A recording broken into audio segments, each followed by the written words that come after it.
Thank you for listening to The Real Deal with Damian Adams. This is Real Sports Talk for the Real Sports Fan. And I definitely appreciate all you Real Sports fans who are listening right now. If you're listening on Apple Podcasts, thank you. Please do not forget to help a brother out and give me that 5-star rating at 1, 2, 3, 4, 5th. That 5-star rating and review, it would definitely be appreciated. If you're listening on the 3-Point Conversion Station on Spreaker Radio, thank you as well. The 3-Point Conversion Station is where fans' opinions matter. All right? So if you think the show is hot, say it loud.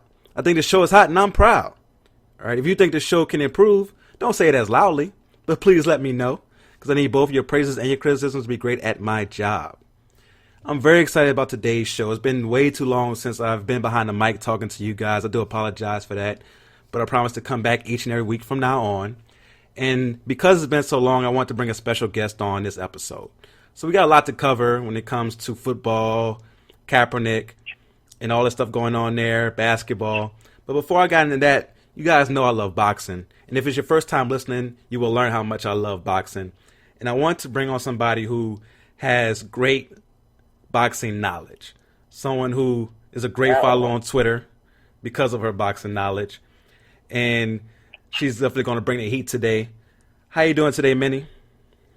I am doing wonderful, Damian. How are you? I'm doing really, really good, man. I appreciate you being on the show. Oh, well, thank you. Thank you so much for having me, introducing me to your audience. I'm forever grateful for that. Oh, it's no problem at all. And whenever I have a guest on for the first time, I like to get to know the guests so that the people can appreciate the guests just like I appreciate them. So, Minnie Larry, can you please tell people a little bit about yourself? Well, I am an LA girl. I'm a West Coast girl living in a East Coast world right now. I'm about 3,000 miles away from Los Angeles.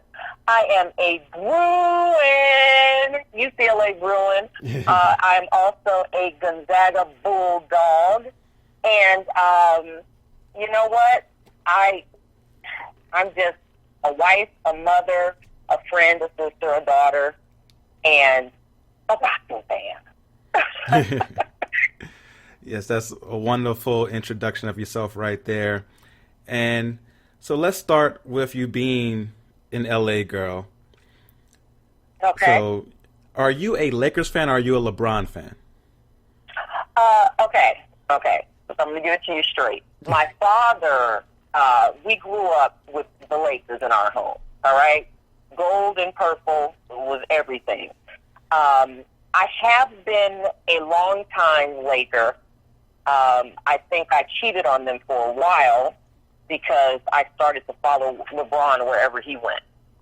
So right now, I happen to be a Laker and a LeBron James fan, but overall, I really like LeBron. I really like what he stands for, what he's doing, and what he's doing for the community, for his community, and I'm happy that he's back home he's with the Lakers. I couldn't be happier. I definitely stand with you there. I am a big fan of LeBron, especially off the court. Someone who he didn't have to be someone who gave back the way he does. Like Michael Jordan, who, I could still consider the greatest of all time, didn't give back in this way. Now, he did give back. I think some people are a little too harsh on him when it comes to that. But he definitely... Yeah, but he definitely... Oh, go ahead. No, go ahead. I'm sorry. He definitely didn't do it in the way that LeBron is doing it. LeBron with his I Promise school and before he even had the school, getting kids through college with scholarships and all the different things he's done for Akron and even beyond Akron, beyond Cleveland, beyond Ohio. So I definitely see why you could be drawn to LeBron in that way. And your Lakers look good this year. So do you believe that LeBron and Anthony Davis will lead the Lakers to the title this year? Oh, absolutely. It's not Magic and Worthy. I would say this is Magic, Worthy, and just a little bit of the sky hook in there. Just a little bit of Kareem in there. I'm with it, 100%. Okay. Nah, that's high praises right there, because we know Kareem's probably like, he should be in the argument for greatest of all time. Because he wasn't a guard, he wasn't flashy, he doesn't get talked about enough. But Kareem, there's a reason he led the league in scoring or has the most points of all time in such a long history of the league. So when you mention Kareem in there, that's high praise. Right. And when I look back at the days where you had Magic and Worthy, when they were playing the game, you had people willing to take pay cuts. Magic took a pay cut, even though he was, the biggest star on the team, in order for everyone to get the win. And you don't see that type of person in sports nowadays. So, and when you look at Worthy, he didn't care about, or Kareem, actually, we both share the same alma mater, Bruins. I just threw that out there for you. These were people who didn't seek the limelight in the way that we see a lot of stars doing today. They were about the game. And so I think with Davis and LeBron, I think we're heading in the right direction. I really do. Now, you guys do look great. I can't deny that. But I'm not going to lie to you. I am a Laker hater. I'm one of those people who... What? Yes, I am a Laker hater. I take great joy when the Lakers are down. Like, during those down years after Kobe was hurt and you guys were struggling and couldn't make the playoffs all those years, I took great joy in it. I'm not going to lie to you. I'm going to be honest with you. It warmed my heart greatly. And the reason I am a Laker hater, growing up in Louisiana, I had a lot of Lakers fans out there who never even been to Los Angeles, never seen California, right, and just loved the Lakers. And at first it was like, okay, when I was growing up in the 90s, Louisiana didn't have a team. So I got it. You got to join. You got to root for somebody. But once we got the Hornets, who turned into the Pelicans, we had our squad. But people was like, nah, I'm still with the Lakers. And that just made me really resent the Lakers because people didn't join on a New Orleans team like that. And then, to add on to the injury, to add insult to injury, Anthony Davis goes and demands a trade away from the Pelicans to the Lakers and makes it work out to where he can get there. So for me, I am a Laker hater, but in my objective opinion, I do think the Clippers will win a championship this year. I'm a huge fan of Kawhi, Paul George. That defensive tandem is very close to Jordan and Pippen back in the day. Like, that's a very good defensive tandem. That team defensively is crazy. Patrick Beverley, those guys are absolutely incredible defensively, and Kawhi is turning into an absolute monster on offense. So I think it's going to come down between the Clippers and Lakers on the West Coast, but I'm going with the Clippers if I had to put my money on it. Okay, well, if you want to wager, we can get this thing going now, because I can guarantee you that the Lakers are going to bring it home this year. Okay, I can guarantee it. I like the confidence. You know what? When you're from LA, you have to have confidence or money. So I think I'm going to go with it with the confidence. Well, with your talent, I know the money is coming soon as well. And speaking of money, your football team has been money this year. The 49ers. Oh, my God. Look, let me tell you something. First, on Facebook, I have a lot of friends who are Steelers fans, Green Bay Packer fans. Everyone has something to say. And they like, give you those little gifts that they like to send, those little pictures, whatever. But no one else has our record. After the Cardinals win, you can't tell me nothing. Now, the Seattle Seahawks, I have, I completed my master's in Washington. It's a great state. I think the people there are lovely. However, Seattle Seahawks, when I say they are on my list of, I better not see a jersey from Seattle or anything else because they messed up our perfect year. But that's okay. We came back with the Cardinals. I'm really happy about the direction we're going in. I think this is year number 2, and with this new coach, and I really like the way we're assembling ourselves as a team, because we know that over the past couple of years, we've had a lot of attention being brought to the politics and, the actions outside of the game. And I'm just so happy that the 49ers are showing and proving that, hey, look, we're about the sport. We're not about everything else that's going on. We're about the sport, and we're doing it. I mean, 9-1. I think I'm good with that. No, it's a very good record. You guys have definitely looked great. There's still some questions about Jimmy G. Some people call him porn star Jimmy. There's some questions about him. Oh, my God. No, you did not. It was a couple of dates, okay? And when you move to L.A., you have to look. He was a little blindsided, but he got himself together. And the first thing that went through my mind was, dude, you're a nice-looking man. You are rich. Women are going to they're gonna throw themselves at you. It just comes with the territory. To pick this woman up, you know what? I'm just gonna leave that alone because I'm gonna have all kinds of Me Too people coming after me. I just really think that he, he got LA crazy for a couple of minutes, but he calmed down. So, and I think he had a crush on Aaron. What's her last name? Aaron. The reporter, Aaron Andrews. Yeah, the reporter, Andrews. Yeah, she is. He had a little bit of a crush on her and found out that she was married. So we just need to get him a girlfriend. I'm looking through my friends list. I think I have some women that I would like to introduce him to, but we have to stay away from certain people because, if you want longevity in this career, you can't be made a joke of. So that's very true. That's just my take.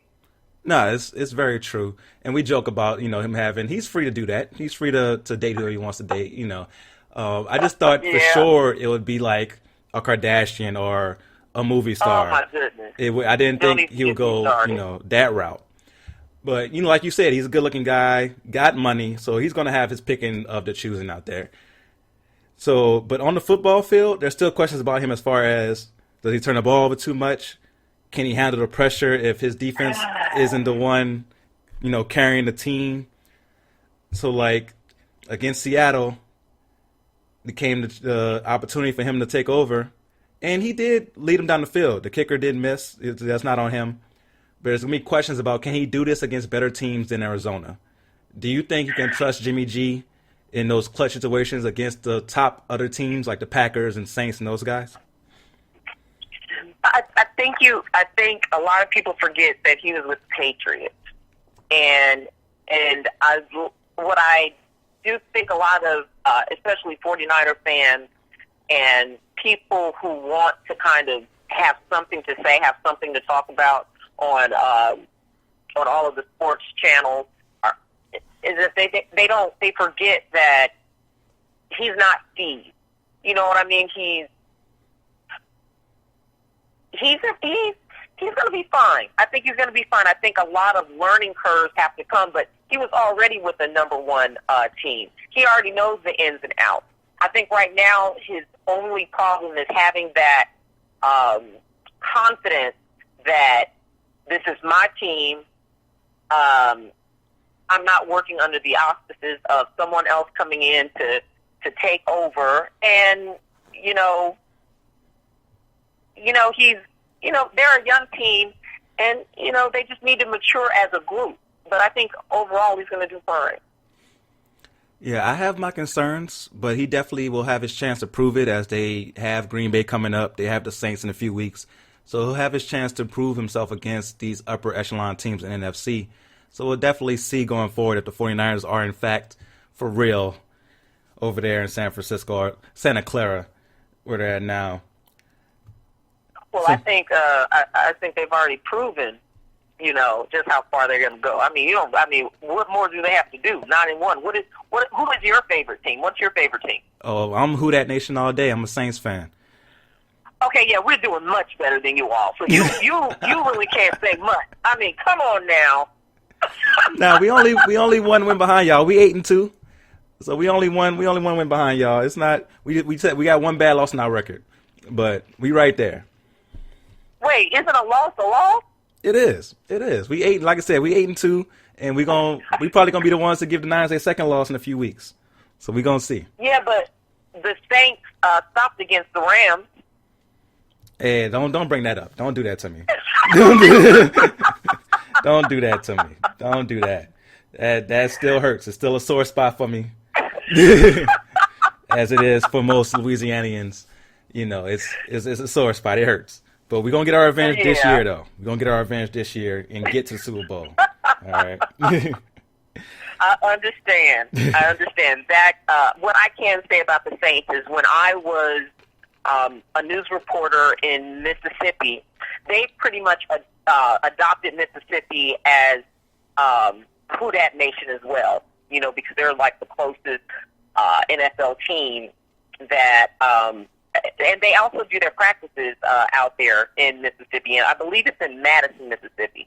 So I was fortunate enough to go to one of their, what do you call that? Training camp? It was like this golf tournament a yearly golf tournament that they have for all of the alumni.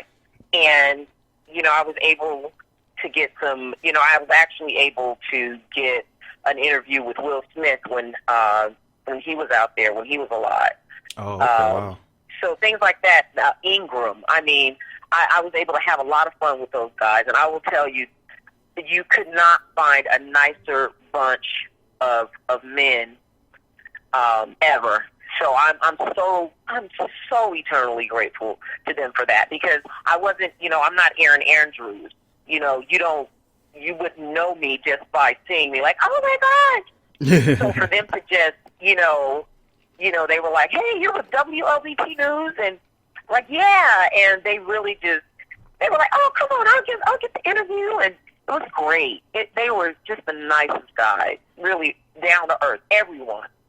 I have nothing bad to say about them. They're great. I'm glad you had such a great experience with the Saints. Once you get down to like Louisiana, Southern hospitality has to rub off on you, and it has to. It has to. Yeah. Yes. So really nice guys. Let's now get into your passion of boxing. When did you? Do you remember the moment you fell in love with boxing? I can't say I remember the moment, but I will tell you this. My father is a huge boxing fan, and I'm the first child. Oh, okay. So since I wasn't a boy, I learned by default. So it was like, come on over here. And even now, my brothers, they don't even like boxing. They are more football or basketball. But it's just me and my dad, that's how it started, and then my husband. And that's the genesis of it all. I'm from that school of when, back in the 90s, the late 90s, or early 90s, I'm sorry, when Mike Tyson, when your parents, my dad, never made a lot of money, but he took care of his family. Yeah. So when it was a splurge to, buy a pay-per-view Tyson fight. So you should hear the expletives. I can still hear him now. The expletives that he would say when Mike Tyson would knock someone out within like 30 seconds. Oh my! I got how much money I saved, and but those are the times when he would allow us to stay up late and watch the fighting match, and it's those times that I felt closest to him. And now here we are all these years later, and it's still something that we enjoy together. So, yeah, my daddy. I definitely have a very similar origin into how I fell in love with boxing. Like my moment that I fell in love with boxing, I remember the first fight I can remember watching was the first Tyson Holyfield fight. And Oh, okay. my step pops had a big fight party. A bunch of people came over, and to watch everybody so enthralled with this, and everybody so focused on this one thing that was going on, and how this event just captured everybody, no matter you were rich, poor, white, black, whatever. Everybody Right. and their mama, grandma, whoever Right. was watching Tyson Holyfield. And the first fight, people forget that the first fight was really good. Like, everybody remembers the second fight because it's so infamous, because Tyson, bit a piece of Holyfield's ear off. But the first fight was a really good fight. And watching that fight, watching those guys go back and forth, and watching Holyfield, who people forget was a big underdog going into that first fight, watching him get that victory and him prove the doubters wrong and beat the baddest man on the planet, that's when I first fell in love with it. And then it continued with my dad, like watching Roy Jones fights with him growing up, and watching Oscar De La Hoya against Trinidad and Oscar De La Hoya against Shane Mosley in those fights. Though it just continued to grow and grow, and even into the Floyd Mayweather era. So for me, that moment was Tyson Holyfield 1, and then just continued on through like watching Roy Jones, who was my favorite fighter of all time, going to this one. Yeah. And were you able to see Holyfield's son fight, what was it, 2 weeks ago? Yeah, I did see it. I was impressed. He's looking good. He did. I was impressed. I thought the referee stopped it way too early, but it was very impressive. Yeah. So I'm but definitely. I think a lot of people are still, with Patrick Day's. Yeah. I think I think everyone's a little sensitive, and we'd rather be safe than sorry. And so I couldn't be mad, but at the same time, I was like, I wish it could have gone just a tidbit longer, but I understood. So I don't know. Yeah, no, you definitely because we've had 3 deaths now in the past 6 months. So, oh my God, yeah. Yeah, so so it's definitely something that referees have to be, very conscious of, thinking okay, it's my job to make sure that this boxer is safe. So I definitely understand from that standpoint. But with the Holyfield fight, that kid popped right back up. So it's like, yeah, he did. So it's kind of like, all right, let the kid go. He might adjust. Now, he was outdueled, he was outmatched in this one talent-wise, but you have to let him at least get a chance in the fight. You never know if he can adjust. Maybe he gets a lucky punch, and hits Holyfield. You never know. But like I said, Holyfield did look very impressive. So I'm definitely going to be following Evan Holyfield as he goes forward. So I just mentioned that my favorite fighter of all time is Roy Jones Jr. Who are some of your favorite fighters that you watched, or some of your favorite of all time? Favorite fighter of all time is Sugar Ray Robinson.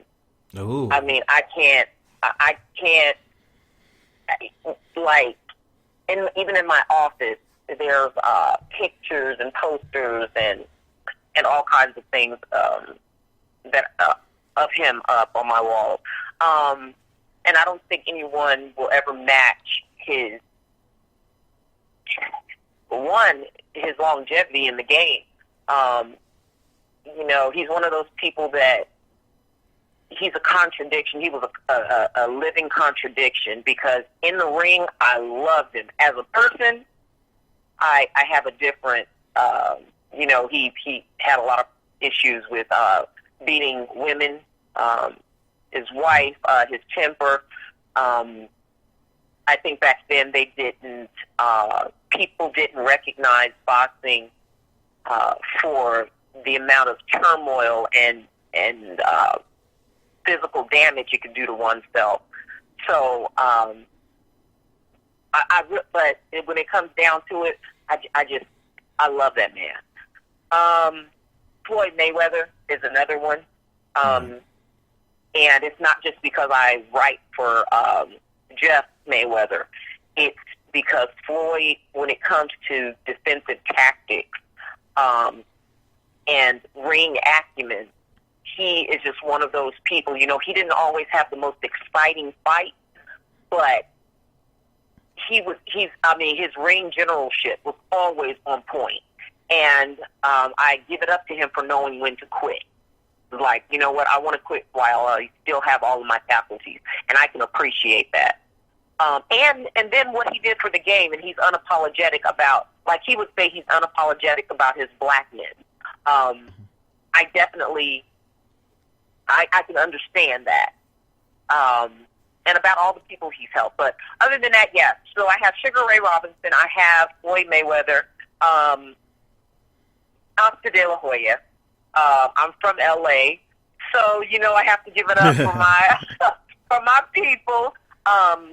And before, and correct me if I'm wrong, Mexican style, although we had a sense of boxers being from Mexico having this crazy ability at boxing, I don't think Mexican style was coined until like Oscar De La Hoya. Am I right? Or was it Julio Cesar Chavez? Yeah, it probably was Chavez who got that more as a popular saying because of how just he would continue to just go forward no matter what. So I'll probably say they probably don't was care. Chavez. Like that's something for me. And then Oscar De La Hoya made boxing look pretty. Yeah, he did. Every single time he got into the, I'm like, God, this man doesn't look like he's been hit ever. And he always, he's just one of those people I've always loved. Pernell Whitaker. Oh, man, rest in peace. Yeah. Yeah, one of that's hard. Because I know we were all on the same feed when we got the news from his son. I'm still taken aback by that. I can't believe he was the Southpaw king, and I don't know. The world lost. We lost the best when we lost him. And if I were talking about like my all-time favorite, anytime Ward and Gotti fought, oh man, I was there. I mean, those two, and then I'm sorry, you can't beat me like that, and then we still remain friends. I'm not made for that. That's not. Those two, and like Aaron Pryor and what's his Arguello. Oh, those like, that was brutal so too. It's like it's like we're gonna always be enemies. If you ever beat me like that, we cannot talk any longer. It's like, those are some of my all-time favorites, but I would say now, Crawford, Spence. I like Spence. I think he needs to calm down. Yeah, I think that car crash has to be a wake-up call. Like, it has to be. I mean, really. Yeah. I'm like, how can you be that with no seatbelt? Like, come on, man. Yeah, the fact that he walked away with that with minor scratches and bruises is amazing. Okay. Yeah. And then he's just like, oh, well, I'm getting rest. I'm like, man, you know, and it just goes to show sometimes when you new money, they don't think. Yeah. And I don't get me wrong, he deserves everything that he's accrued. He's a fantastic fighter, but you can't be so beside yourself that you forget. I mean, you study safety for a living. Yeah. So racing and then not wearing your seatbelt, it's counterintuitive. I love Garcia.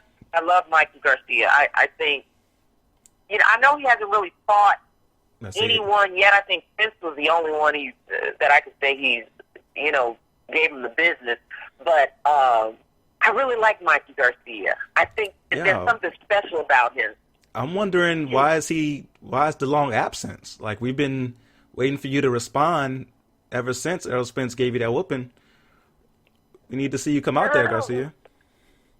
But you know what? He does a lot of his missionary work. His entire life, it's like boxing comes second to him. That's just what he does. Gotcha. But he's out I mean, he's not doing regular, like, oh, I'm going to a homeless shelter. He's going to, like, the middle of the what do you call, like, the Amazon. And he's trying to help build homes out in the middle of nowhere. Like, he does serious work, and his Christianity plays a huge part in who he is. Oh, definitely a big ups for that. You know, yeah, love to see people helping out. Yeah, and he needs to determine what weight he's going to be before his next fight, because, you know, we know what happens with the body, losing weight, gaining weight for these different fights. I think he needs to determine, you know, what size he wants to be, whether, you know, he's going to stay where he is or if he's going to move up in weight. So, definitely. Yeah. And then I think I would, you know, I love Ali like everyone else. I love Cesar Chavez like everyone else. You know, just the regulars, Lomachenko. I love them all. So yeah, I think that's about it for my list today. But if someone upsets me by tomorrow, my list will change. So yeah. No, I love that you have so many fighters that came to mind right away. For me, of course, my favorite is Roy Jones. Floyd Mayweather. Love his technique in the ring. The fact that he was able to. You think about the money he made, and is still making in boxing. With no, he's not like a sponsor with no sponsorship. Yeah, that's what kills me. Like, you a bad man. Yeah, nah, definitely bad man.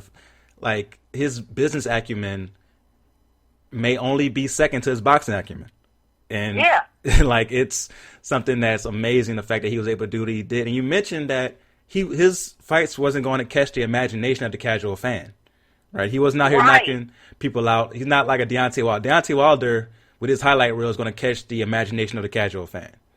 Yeah, he looks like what he has, that commercial appeal. Yeah, and you know, can't fault him for that.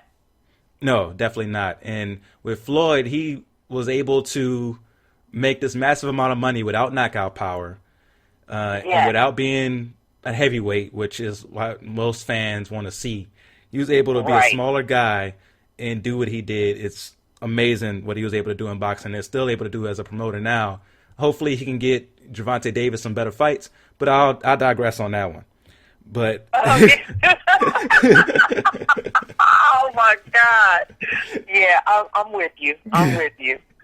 Also, for my favorite fighters, Evander Holyfield. Like, my show is called The Real Deal.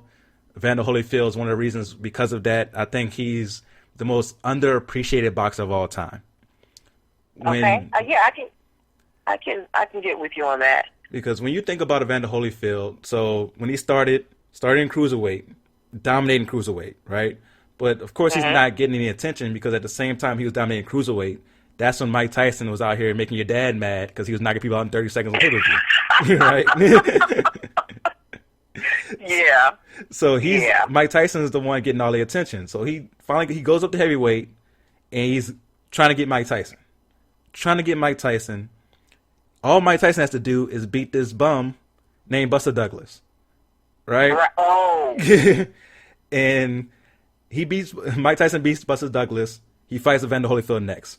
But we all know what happened. The biggest upset of all time. You know, Buster Douglas proved he was no bum that night. Oh my gosh. And beat Mike Tyson. Changed the whole course of history, right? Oh my gosh. Even Oprah talked about this. Yeah. Because I think at that time Buster Douglas had lost his mother. Yeah. And she had made the comment that, look, a man who just lost his mom or his mama don't have nothing else to lose. There's no way Tyson's coming out of that the winner. And show as the sky is blue. He did that. Nah, definitely, right? And he, like I say, he shocked the world. So Evander Holyfield doesn't get his shot at Mike Tyson. Now, Evander Holyfield beats Buster Douglas, and he goes on to, beat George Foreman, beat Larry Holmes, have one of the greatest trilogies of all time with, why is the name in my mind right now? Oh my God. Was Riddick? Yeah, Was it Riddick Bowe. Riddick Bowe, thank you. Uh-huh. So he had one of the greatest trilogies of all time with Riddick Bowe, which gets overshadowed because there was a fan man who fell into the ring during one of the fights. So Yeah. that gets overshadowed. And then all these years finally pass. He finally gets to fight Mike Tyson, and people act like Mike Tyson wasn't ready to fight. Like Mike Tyson, after he came out of prison, had a few warm-up fights, was the younger man. Like he's 5 years younger than Holyfield. Like Holyfield was 34 when he first fought Mike Tyson. Mike Tyson was 28, 29, 30 years old in his prime, supposed to be physically. I didn't even know that. Yeah, so Oh, wow.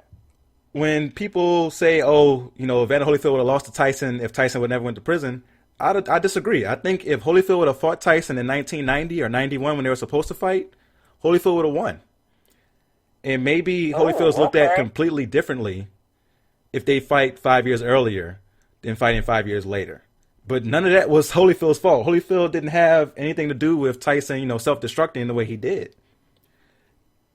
Okay. And that's why I think... And then his victories over Tyson get overshadowed because Tyson bit his ear.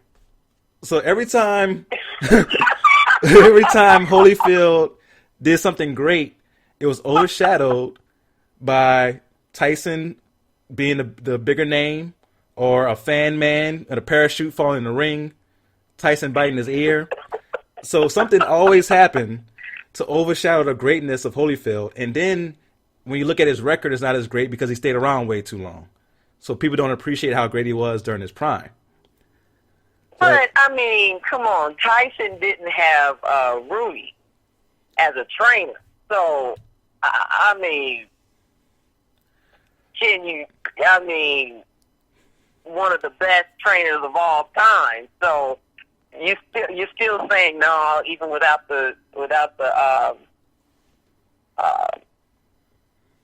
being trained by Rooney, Tyson he still couldn't touch him. No, I don't. I truly think Holyfield was better than Tyson at any point. Tyson was great. Do not get me wrong. Tyson was great, and Tyson definitely there's a reason why his knockout rate is one of the greatest of all time, and he probably has the greatest highlight reel ever, right? But yeah, once you found somebody to step up to Tyson and not back down, like Buster Douglas did that night, like Holyfield did, like Lennox Lewis did later on, when you found those people who were not going to back down, Tyson didn't have that next gear. Like when was the time ever that you remember Tyson in a great fight where he had to come back, or a great fight where he had to knock somebody out late in the fight? That never happened. If he wasn't knocking you out early, Tyson wasn't going to be the one in this great fight and then knock you out in the 10th round. Because I don't think he had that second, or that gear that Holyfield had, that heart that Holyfield had. Okay, that's fair. That's fair. I hear you. Now, that's some of my favorite fighters. We went way long on this segment that I thought I was going to go. But you start talking boxing, you could talk all night. So I definitely understand that. So we're going to take a quick music break. And then when we come back, more boxing. We got to talk about some of the things that's going on now. KSI Logan Paul 2 just happened. We got Deontay Wilder versus Luis Ortiz this weekend. And we got to count down our top 5 pound-for-pound boxers. So we're going to take a quick music break, and we'll be right back. All right.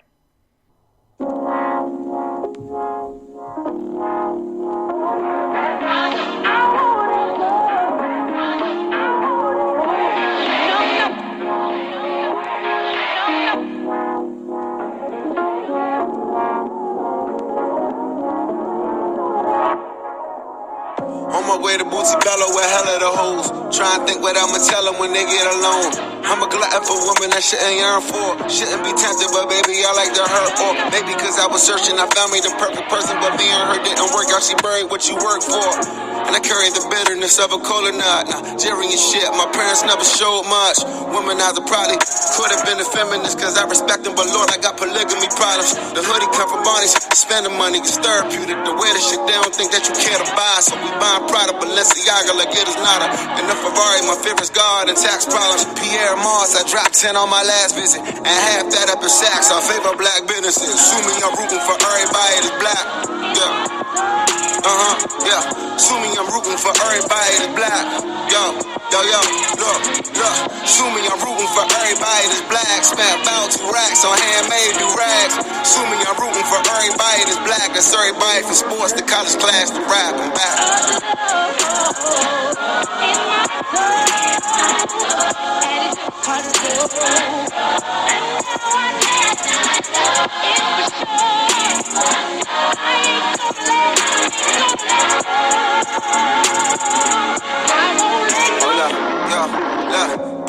People, the highlight was a movie we ain't promised a sequel. Ambition, my second album, how was you sleeping? Dropped the album with Seinfeld, they thought I was tweaking. A prophet, a genius. I'm flying with Lena, I'm riding with Nina. One right for the shy, one right where I need her. The funny thing is, I'll always be single. I love me some Logan, I love me some Issa. I never get even. Them women is queens me. I'm a drunk, I'm a demon. Heaven knows I'm a dreamer. I seen Taraji and Kelvin, always hope I could be that. I fell in love with an actress acting like she don't need me. Polarizing the sun, underrated again. Show business to never love you the way you love it. We come and we go. They quick to forget. So every bougie event I attend, I tell them this. Assuming I'm rooting for everybody that's black. Yeah. Assuming I'm rooting for everybody that's black. Yo, look. Assuming I'm rooting for everybody that's black. Spent about 2 racks on handmade new rags. Assuming I'm rooting for everybody that's black. That's everybody from sports to college class to rap and back.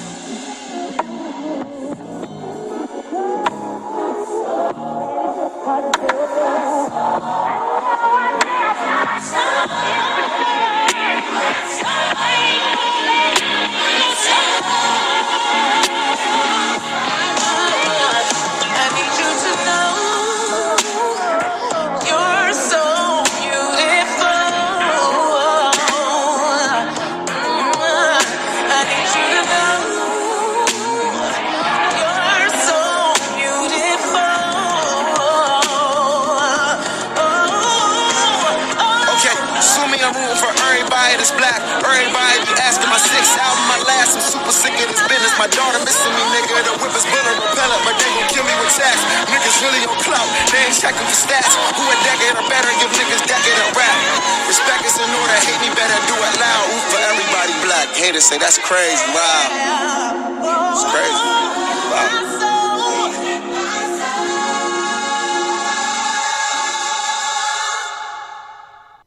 Welcome back to The Real Deal with Damian Adams. Hopefully you enjoyed that music break. And I still have Minnie Larry on the phone with me. Appreciate you staying on with me, Minnie. Thank you for having me. I'm really enjoying myself. Glad to hear it. Definitely got some more boxing to talk with you. So I wanted to get your thoughts on an event that we had maybe 2 weeks ago now, where we had YouTube superstars, KSI and Logan Paul. They headlined an event for The Zone, and it might have gotten the highest ratings The Zone has had since the creation of the app. What are your thoughts on, first of all, what were your thoughts on the overall event of KSI versus Logan Paul 2? Okay. How are you PC about this? Okay. What I can appreciate, I'll start there. What I can appreciate is both of these guys, they went on ahead and they trained like they were actual professional sportsmen. I can appreciate that. They put the time, they put the effort into this. I appreciate that I was able to see David Haney in the midst of this I don't even know what fight, bout, I don't know. that we were able to still see some real fighters. I'm not going to go so far as to say, because they're not real fighters, people can die in the ring. I'm not going to say that. What I am going to say is this event, it offers that commercial value that I think the sport needs. The flip to that is they made it look too easy, because they're able to turn on and turn off. They were able to train for however many weeks. I want to say that they trained for the full 13, but I'm not sure. And they can go back to their regular lives. I think what it takes away from people who do this for a living is that this is their life. When you see a lot of boxers, they live, drink, eat, breathe boxing. Their lifestyle is boxing, meaning that they eat a certain way every single day of their lives. They they don't drink or they don't smoke, and this is their life. What I hate is that in this KS1 and Logan, I think it gives a false impression of what boxing really is, and I don't want people entering into this sport not understanding the true dangers or not understanding what it means to be that this is a sport. This is not something that you can half do. You're either all in or you're all out. Another issue that I have is that I think they were both paid $900,000 apiece, Wow. which is fine. Make your money. I'm good with that. But the fact that we have female boxers who won't make a tenth of that, and they're professional boxers. I have an issue with that. Like I said, the appeal was there. I was one of those people who was sitting back like, I can't even believe I'm watching this. But it's going to open the doors for more people to experience what boxing is. Maybe they enlighten someone, and someone may change their career goals or something, or inspire some young person. But I'm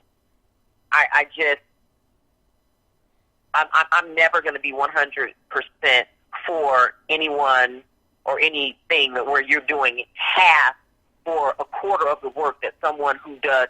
You know what it's like? I'm going to be honest. Okay, it's like you're on your job, and the person who comes in late every single day that works, always hide now. We all have one or two. You can never find them. They're always on a cigarette break. You never see them until it's time to clock in or clock out. That's the person who made $900 million. And you're the person who goes into work every single day, and you're always passed over for the promotion. That's as that's as clear cut as I can put it.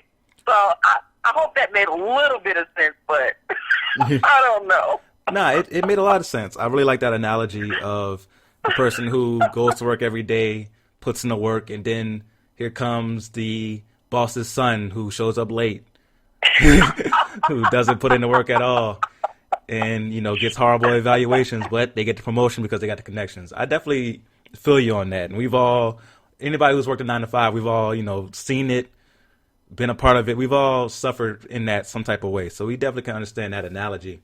For me, I definitely get where you're coming from when it comes to taking boxing seriously. Like I mentioned earlier, we've had 3 deaths, unfortunately, in the last 6 months in the ring.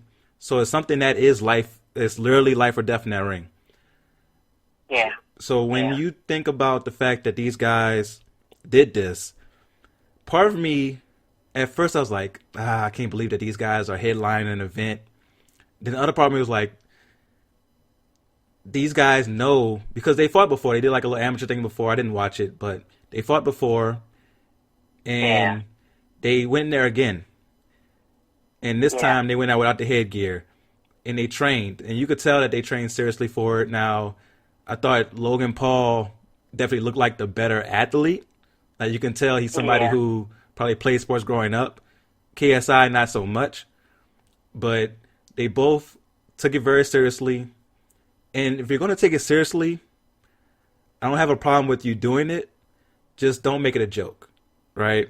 Right. So with them being so popular, they, you know, both having over 20 million subscribers on YouTube and so many followers on Instagram and Facebook and all that, it definitely brings attention to the sport.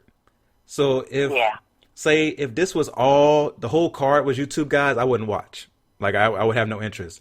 But the fact that those guys were the main event and you had Devin Haney and Billy Joe Saunders on the card, you also had, if I'm not mistaken, you had a wonderful female fight on that card as well. So if you are able to put together a real event like they did, and then the headline is the YouTube stars, I'm not mad at it, because now somebody like a Billy Joe Saunders, who is a very good fighter, who may not be known to American audiences, gets that exposure. And he had a fight where he was looking kind of rough, and then came out with the miraculous knockout. It came out and knocked. I was like, "You gonna lose?" And turned that thing into, oh my gosh. Yeah, and that's something that it surprised me, because Billy Joe Saunders isn't known for his power. So for the fact that he was able to come out in that 11th round and start just laying haymakers to the guy, I was like, oh, okay. And that's going to be a type of knockout that's going to catch the imagination of fans. And Billy Joe Saunders probably did get a lot of fans throughout that fight.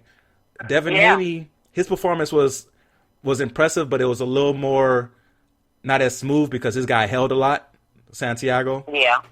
But Devin Haney's somebody who, he's very young, though. He's got so much time to gain popularity. Yeah, how old is he? Like 23, 25, 24? He's only 20. Something like that. Yeah, he's only 20. He's 20? Yeah. Unbelievable. Yeah, so, like, he has so much more time to, you know, build his career. You know, Billy Joe Saunders is 30. He's in his prime. He's trying to, you know, make it big right now. So this is something that was really big for him. Somebody who wants to, you know, eventually fight a Canelo and fight maybe a, you know, Caleb Smith at 168. He wants to have those big fights. So this is something that, if the result of a KSI versus Logan Paul is the exposure of Devin Haney and Billy Joe Saunders and fighters like that to the world, I'm with it. But like you said, they have to take it seriously, and they have to understand what the dangers are in that ring. And I do think that both KSI and Logan Paul did understand it. I don't know if the referee understood it. The referee was worse than the fighters. Like, the referee in that fight, he was horrible. He was horrible. Like, I was like, did the referee not take it seriously? Because they were taking it seriously. Like, they might have not been the best, but they definitely took it seriously and wanted to win that fight. The referee seemed like he went in there like, oh, this is just a joke, da-da-da, and didn't realize these guys were going at it. And his job, he didn't do a good job at all. Honestly, the referee, I think, you know, was the reason that Logan Paul lost the fight. But Oh, you think so? Yeah, because, okay, so in the fourth round, was the fourth round, I believe? Yeah, the fourth round, Logan Paul cut him with that uppercut. And it was a really nice-looking uppercut. Like, that was like a professional-looking uppercut that he caught him with.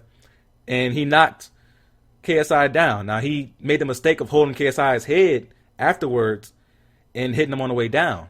That's not something you take 2 points for. I've never seen 2 points taken away for one foul. So that didn't make sense to me. And in the third round, he messed up on KSI because that was a true knockdown that he got on Logan Paul. But I think that the Logan Paul mistake was bigger because you basically took away his knockdown by taking 2 points away from him. And you know what, you and my husband would agree. Like, my husband was like, you know, the referee was taking this as an exhibition. And like the referee was, my husband put it, protecting KS1. or KSI, KS1, 2, 3, I, HI. I don't know. So I fell asleep during the fight. So you're schooling me now. I was, I had to go back and watch I'm on it. the East Coast. Yeah. It's too much. No, I definitely understand. I had to go back and watch it the next morning. Like, yeah, I fell asleep too. It came on pretty late, so I woke up the next morning.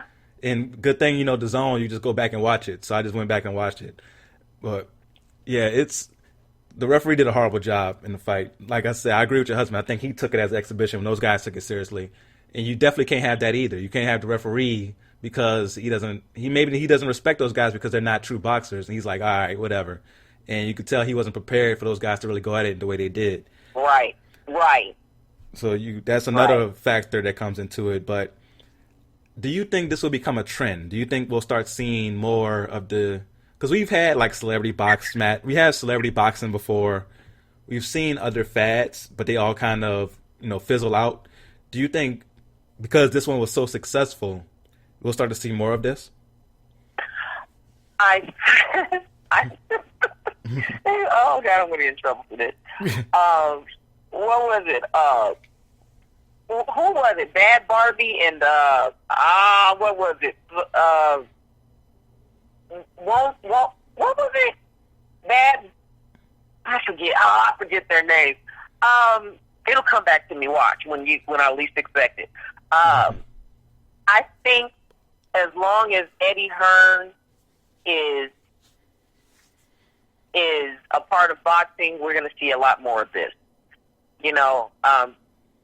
I think he is the Aram of our day. He is what's his name? Only in America. What's his name? Don King. Don King. I think, however and whatever way he can make $1, he's going to do it until it all exhausts itself. I think we just need to be prepared for more fights like this occurring. I just hope that it, one, doesn't take away from professionals, and two, that no one really gets hurt in the ring. I don't think everyone is going to come in as prepared as KSI and Logan. Even they weren't prepared after training, but, I mean, it is what it is. There used to be a time where, was Zsa Zsa Gabor's sister. She was a socialite, and she was like the Kardashian of her day, and people said, oh no, we'll never have another person like that again, and then whoop, years later they're back. So I just think, we just have to, we have to accept that it's going to continue happening as long as people are going to pay to watch it. I mean, did they sell out the Staples? They did. Well, there we go. It'll be back. Yeah, I definitely think we'll see others like this, but I do think Eddie Hearn will be smart about it. I think he'll make sure that there is a true thing there of them taking it seriously. You don't want to have, like, I remember with celebrity boxing, they had like Shaq, and it was Shane Mosley against Shaq. You don't want to have stupid stuff like that. But you want to have two people who are the same weight. Like these two guys who, qualify for cruiserweight. They came in under 200 pounds in shape, ready to go. So you want to have guys who truly want to fight each other. Like these two guys had a real beef. I don't know the history behind the beef, but it sounds like Logan Paul was just a real a-hole to KSI. And it turned to a situation where KSI was like, all right, as a man, I have to come and defend myself. And that's how the whole thing started. So if you have situations like that, you can capitalize on it. I'm sorry. Yeah. I talked all over you. Is Logan the guy that made that video about the suicide people on his show? I think so. I think he is the guy who did that video. Unbelievable. Yeah, I think Unbelievable. I have got to get in. I've got to change. This is ridiculous. I'm missing out on all kinds of money. Unbelievable.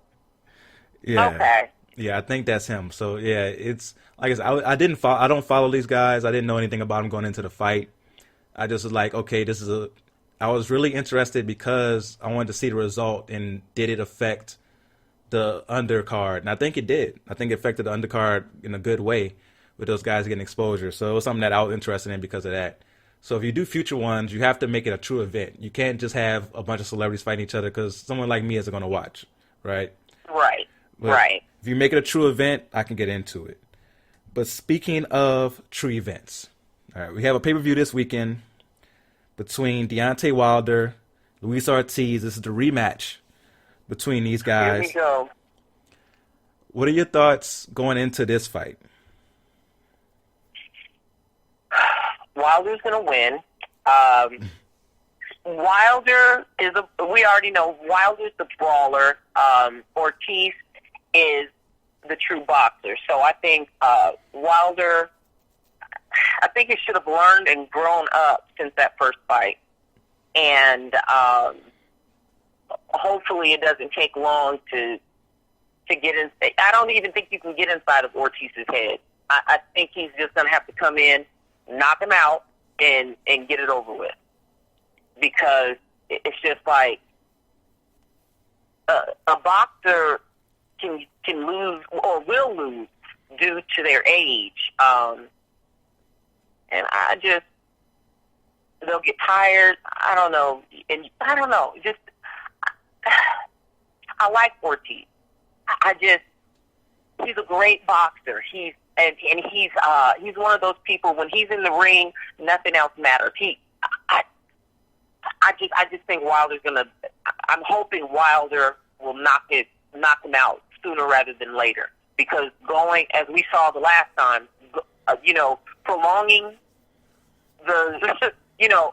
he wasn't knocked down, but I think, was he? No, Wilder ended up getting beaten up really badly. Yeah, he was hurt, but he didn't went down. Yeah, but I'm like, you can't sustain that power. It's something about Ortiz's power. You can't sustain that for a full 12 rounds. You're going to have to get in there, do your whole wild thing, and get out. Because Ortiz, older, more experienced, but you can't play with a man like that. You just can't. You got to get him out soon. Yeah, I definitely agree with that. Ortiz, you saw in the first fight, the longer you let Ortiz stay around, he's going to figure you out as a boxer. And Deontay Wilder, I think because he has such a great punch, sometimes can be, very lethargic and can get too comfortable. Because he might have like the most powerful right hand of all time. Like when you truly think about it, with him knocking out all of his opponents except one, and you could even make an argument that the Tyson Fury fight should have been a knockout because the the count was long. It should have been one. Yes. I'm with you. So when you think about the fact that he's knocked out everybody he's ever fought except for Tyson Fury,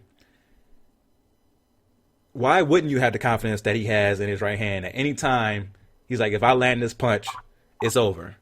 I can't blame him for being overconfident because I can't even say myself that I would be, humble when I know my right hand can erase any troubles I have in life.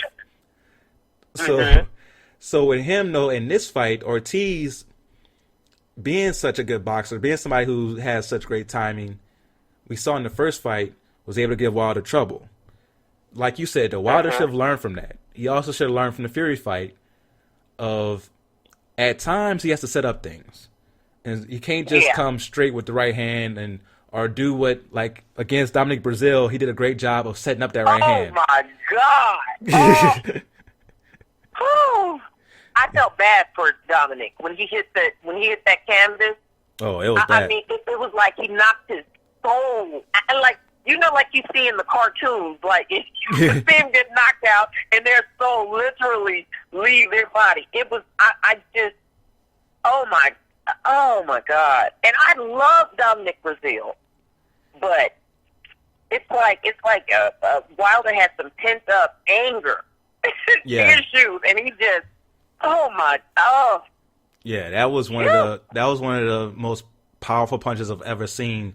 And the reason he was able to land it so flush is that he distracted Brazil with the left hand before coming with that straight right. Yeah. So if he's able to, do that against Ortiz, and now, of course, Ortiz is a much better boxer than Brazil. He's going to be more ready for those type of things.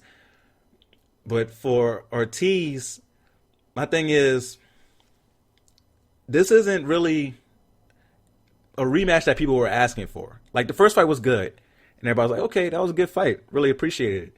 But no one was like, we need to see a rematch. I don't think I saw one person saying, this is a rematch we need to see. So my concern is that it could be a disappointing pay-per-view, right? Because you got people spending, $75, $80, however much it is, to watch this fight, when the casual fan isn't going to know that maybe the undercard is going to be better. Like Leo Santa Cruz is somebody who's known for always being in exciting fights. So his fight's probably going to steal a night. But for the casual fighter, they're coming in to see Ortiz and Wilder. And people forget that fight had moments, the first one, but there was a lot of time where they were just trying to figure each other out. Ortiz was being cautious because Wilder has such a powerful punch. Wilder is being cautious because of the countering ability of Ortiz. So there was a lot of time where he had a lot of dead action there in that first fight. And people are going to be reminded of that in this fight. But the difference is they're going to be paying money for that dead action. So my concern is that it could be a disappointing pay-per-view, but hopefully I'm wrong. Yeah, I'm so over. Like, I'm serious. My husband's going to take me to court over all of the boxing matches that we have to fight. Oh my gosh, it's ridiculous. Yeah, but I'm with you. I'm with you 100%. I'm with you on that. So now let's get into, we just talked about our favorite fighters. Let's get into the top fighters of today. So I wanted to count down our top 5 pound-for-pound fighters in the world right now.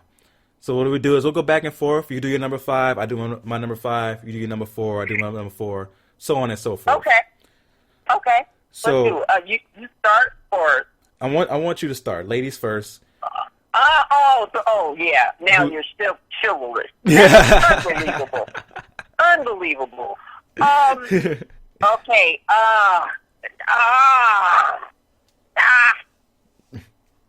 Crawford. Let's go. Okay. Yeah. So, Crawford. Terrence Crawford, number 5. That's who I have at number 5 as well, Terrence Crawford. Now, Terrence Crawford, 35-0. He was undisputed at 140. He's currently the WBO welterweight champ.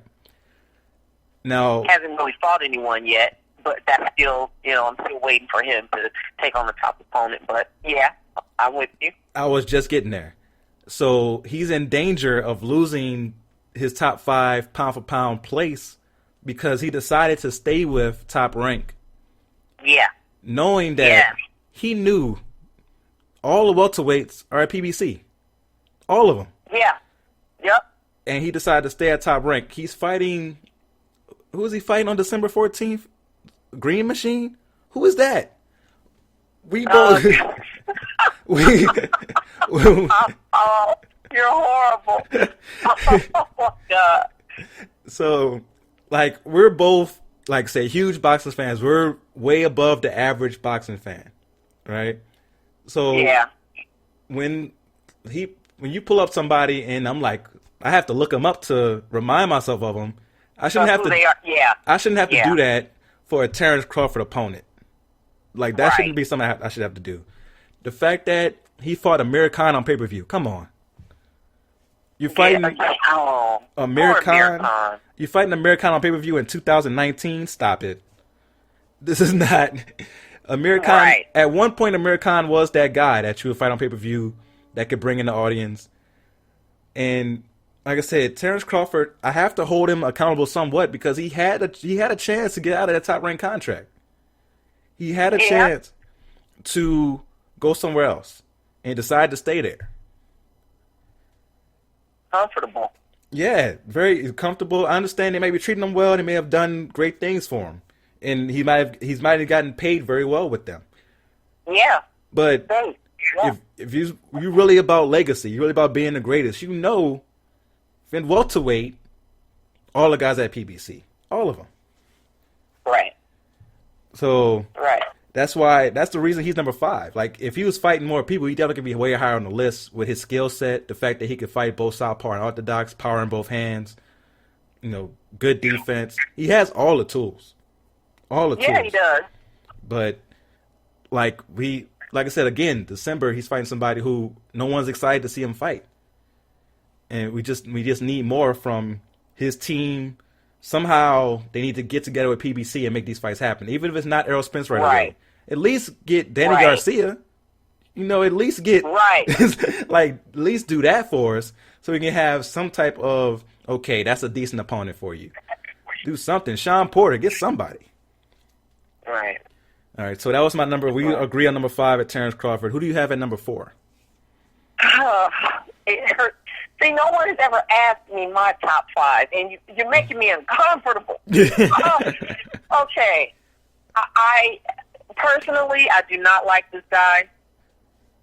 Professionally, I'm gonna have to go with Meatgate. I'm going with no. I'm gonna save that one. Okay, no,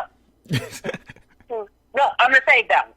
Okay. Before I'm going with Triple G. I'm doing it. Triple G. Wow. I like him. Okay, still got Triple G in top 5? Now. Yeah, I'm sticking with it. Yep. Okay. So with Triple G, he has an amazing record, right? He has one loss that is very disputed against Canelo. Yes. Yeah. So you sound like somebody who believes that Triple G beat Canelo. Yes, absolutely.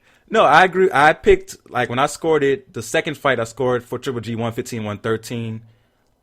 The first fight I scored a draw. So I'm right there with you. I feel like both fights could have went either way. But going into those fights that Canelo had the edge as far as if it's a close fight, it's going to be a draw or going to Canelo. You knew that going in. Of course. But I ain't gonna lie, Triple G's last fight against, was it Dermachenko? Oh, He looked a little old. He looked like Father Time was starting to catch up to him a little bit.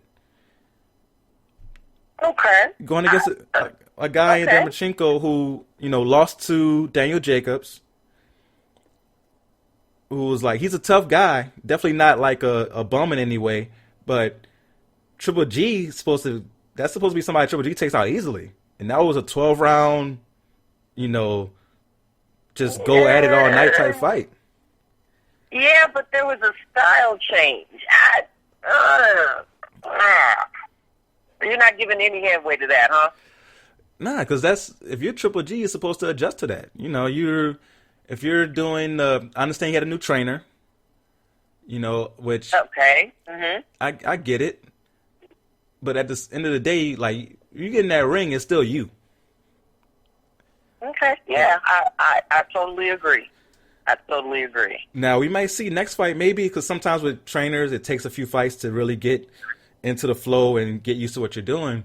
So maybe next fight we see the difference, but he got hurt in this fight. We haven't seen him really hurt his whole career, and it was a body shot that hurt him.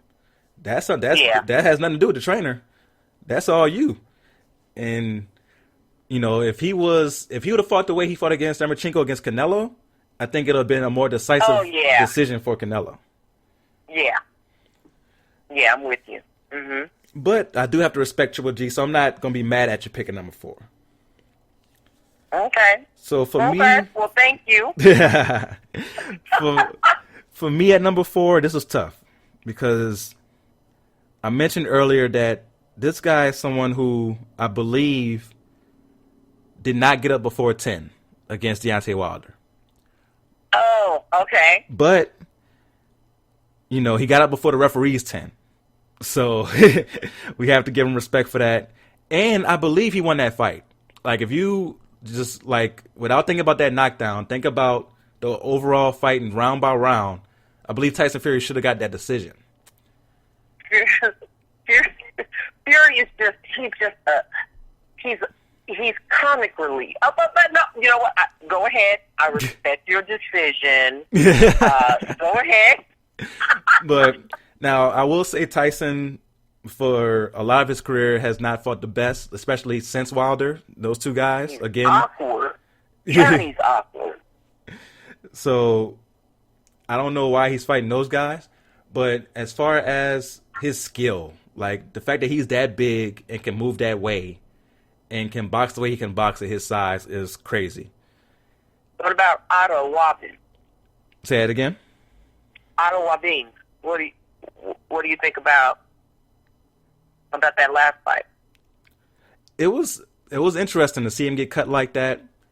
But the fact that he was able to recover and to adapt to the pressure of that guy and to keep going and get the decision is probably a reason why I still was able to put him in his list, because he was able to go through that and win that fight in that way. Because none of us expected that guy to come. Well, you didn't really know him, honestly. So none of us expected this guy to give Fury that type of fight. And for him to do that, and for Fury to be able to survive that and win, it adds points in my book for that. I'm sorry, I know I said his name wrong. All I know him by is Otto, but I don't think his last name is Wabin. I don't know what it is. No, I can't remember it either, but it's fine. But I think I have to put Fury at number 4 just off of that, the fact that I thought he beat Wilder, and he also has a win over Klitschko on his record. I think, and I believe that he could beat either the big fight we have in December between Joshua and Ruiz. I think Fury could beat either one of those guys. Oh, Lord, don't get me started on that fight.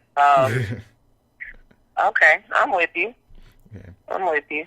So who you have at number 3? Like I said, I don't like this guy personally. I think it's almost. I want to say he's like if I call him a minstrel show, I hope that most people will understand what I'm really trying to say. Meatgate, Canelo Alvarez. I do not like him personally. I think I'm one of those people. I believe in being a patriot, and I believe when you love your country, you don't accuse the same. And don't get me wrong. I mean, America has its hiccups. We've had our issues. We were founded on slavery, and we still have our contradictions. However, don't come out with a Mexican flag and Viva la Mexico if you're going to blame the country on your positive steroid use. I have a problem with that. I think he's one of those people who panders to his people when he needs to, and then he moves on. So now, I digress. In the ring, he is... My brother is going to call me and completely go off on me. I think Canelo Alvarez he's that guy. Like you said earlier, right now he's just that guy. This last fight that he had on the zone. Yeah, against Kovalev. I was one of those people who watched all of the PDA, who watched all the cameras in his personal space before the fight, and I'm like, this is not a fighter anymore. What I liked about Floyd was that when he knew he was starting to be more business oriented, he was like, it's time for me to step out the ring, because now my focus is on the perks. It's on how many people are in attendance, because now his business, he's worried about his business and what's going on outside of the ring. And you can't be 100% focused when you're inside of the ring worried about those aspects or those elements. And so I say that with Canelo. This last fight, because the zone takes so freaking long to put a fight on, but I will leave that for a later conversation. It's just like, he's up there, he's kissing babies. There's about 50 people in his room. Did I say anything good about his fighting yet? I don't think I did. But, I have to put him at number 3. Okay, I love the strong opinions you have on Canelo. I will definitely get Canelo here, but at number 3 for me, I have Vasily Lomachenko. I know Oh, okay. some people are gonna think that's blasphemous to have him below number 2, but I know You're gonna get beat up. I am kind of scared. There's gonna be some people out there really coming for me because I have Lomachenko at 3. Especially ESPN. They love some Lomachenko. Yeah. And I can't blame him. Lomachenko is great. Like the eye test on Lomachenko is awesome, right? Watching his fights, watching what he's able to do to people like Rigondeaux and Nicholas Waters and Gary Russell Jr. The fact that he was able to outbox guys who we know are very good to great in the way that he did it definitely shows you something.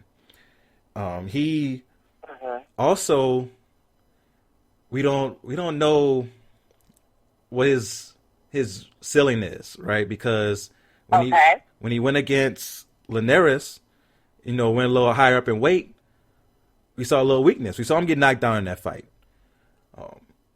But he'll never back down. He'll get right back up. Okay, go ahead. I'm sorry. I know you have Lomachenko higher on your list, so I expect a little pushback. I expect a little pushback. It's fine, but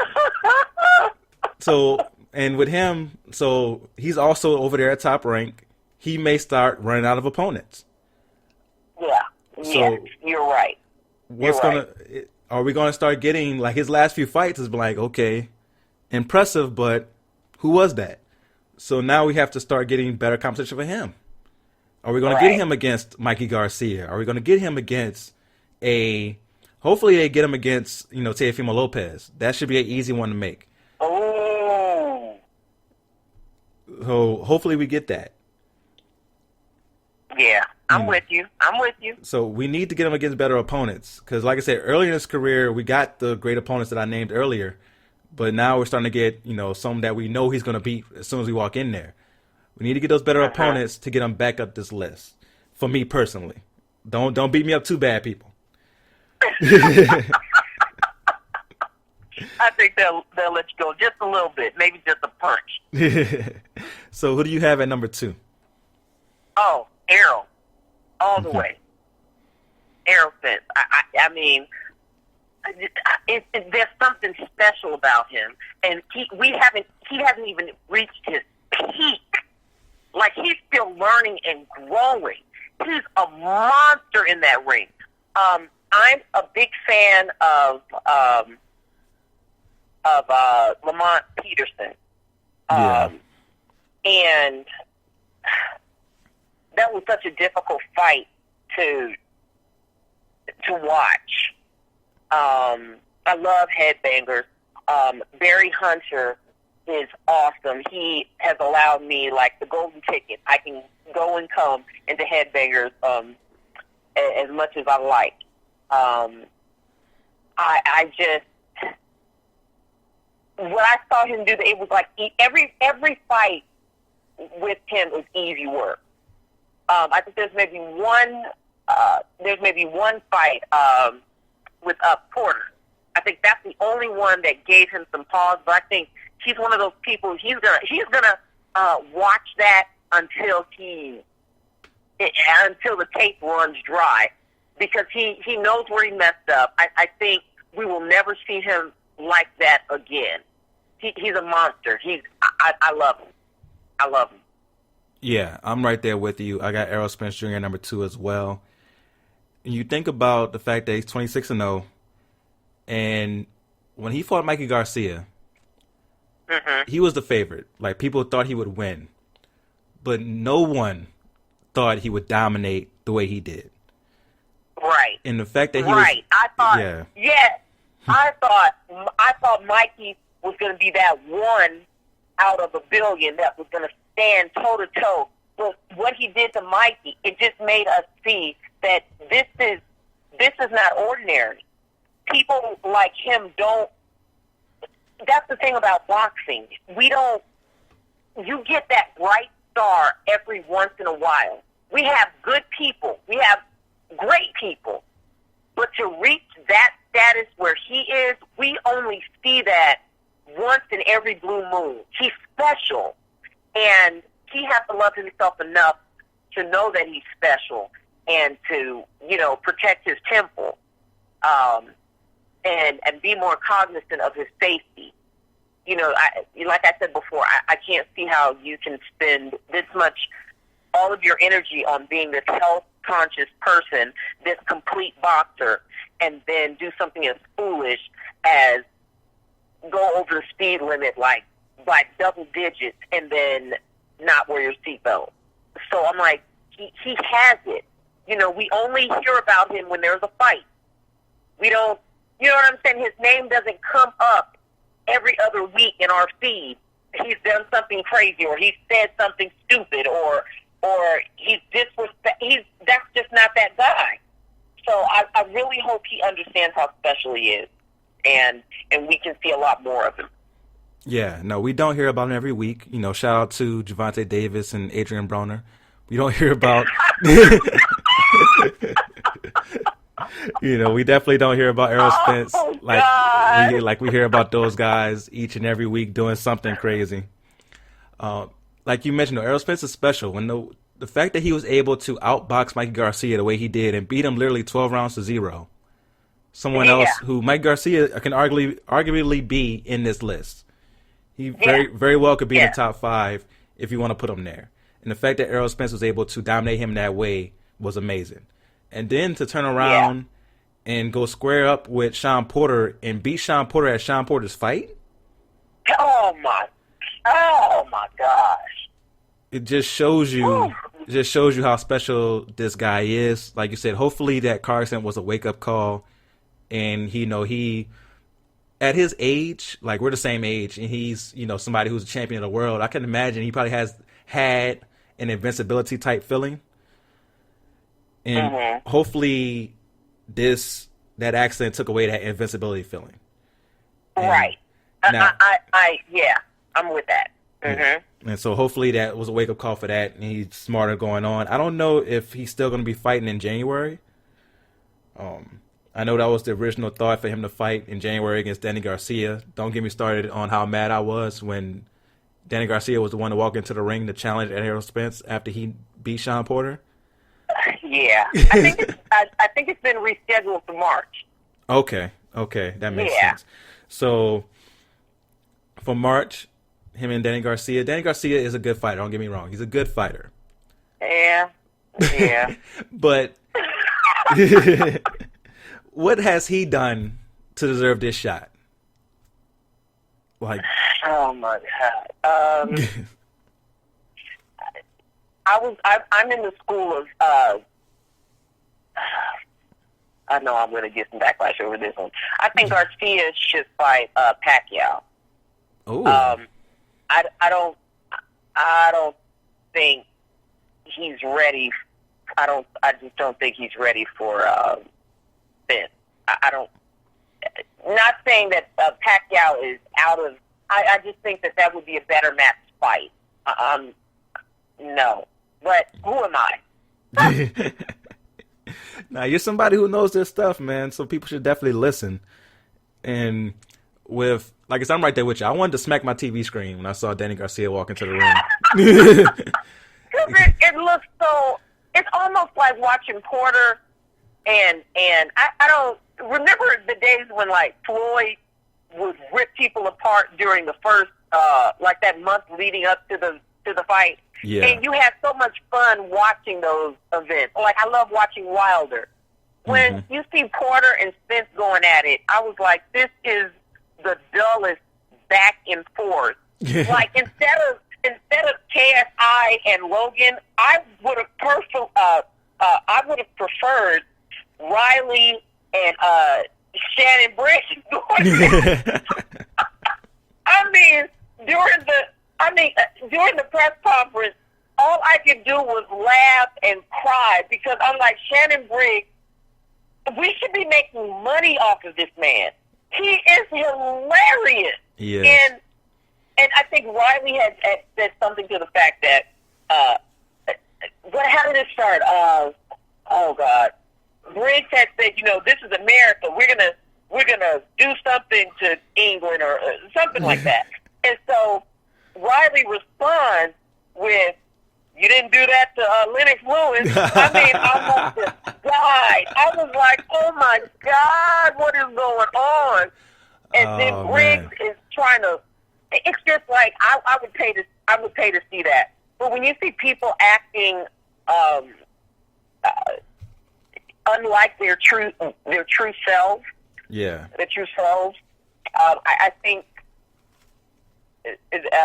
there's a problem with it's inauthentic, and it's just I don't even know. You know what? I just forgot what we were talking about. I just started thinking about Briggs and. No, that was definitely hilarious. But we both have Errol Spence Jr. at number 2. Like I said, hopefully he comes back strong from that car accident, and Dan Garcia hopefully puts up some type of fight in March. Yeah. So who do you have at number 1? You already know who I have at number 1. That's why you were making fun of me. And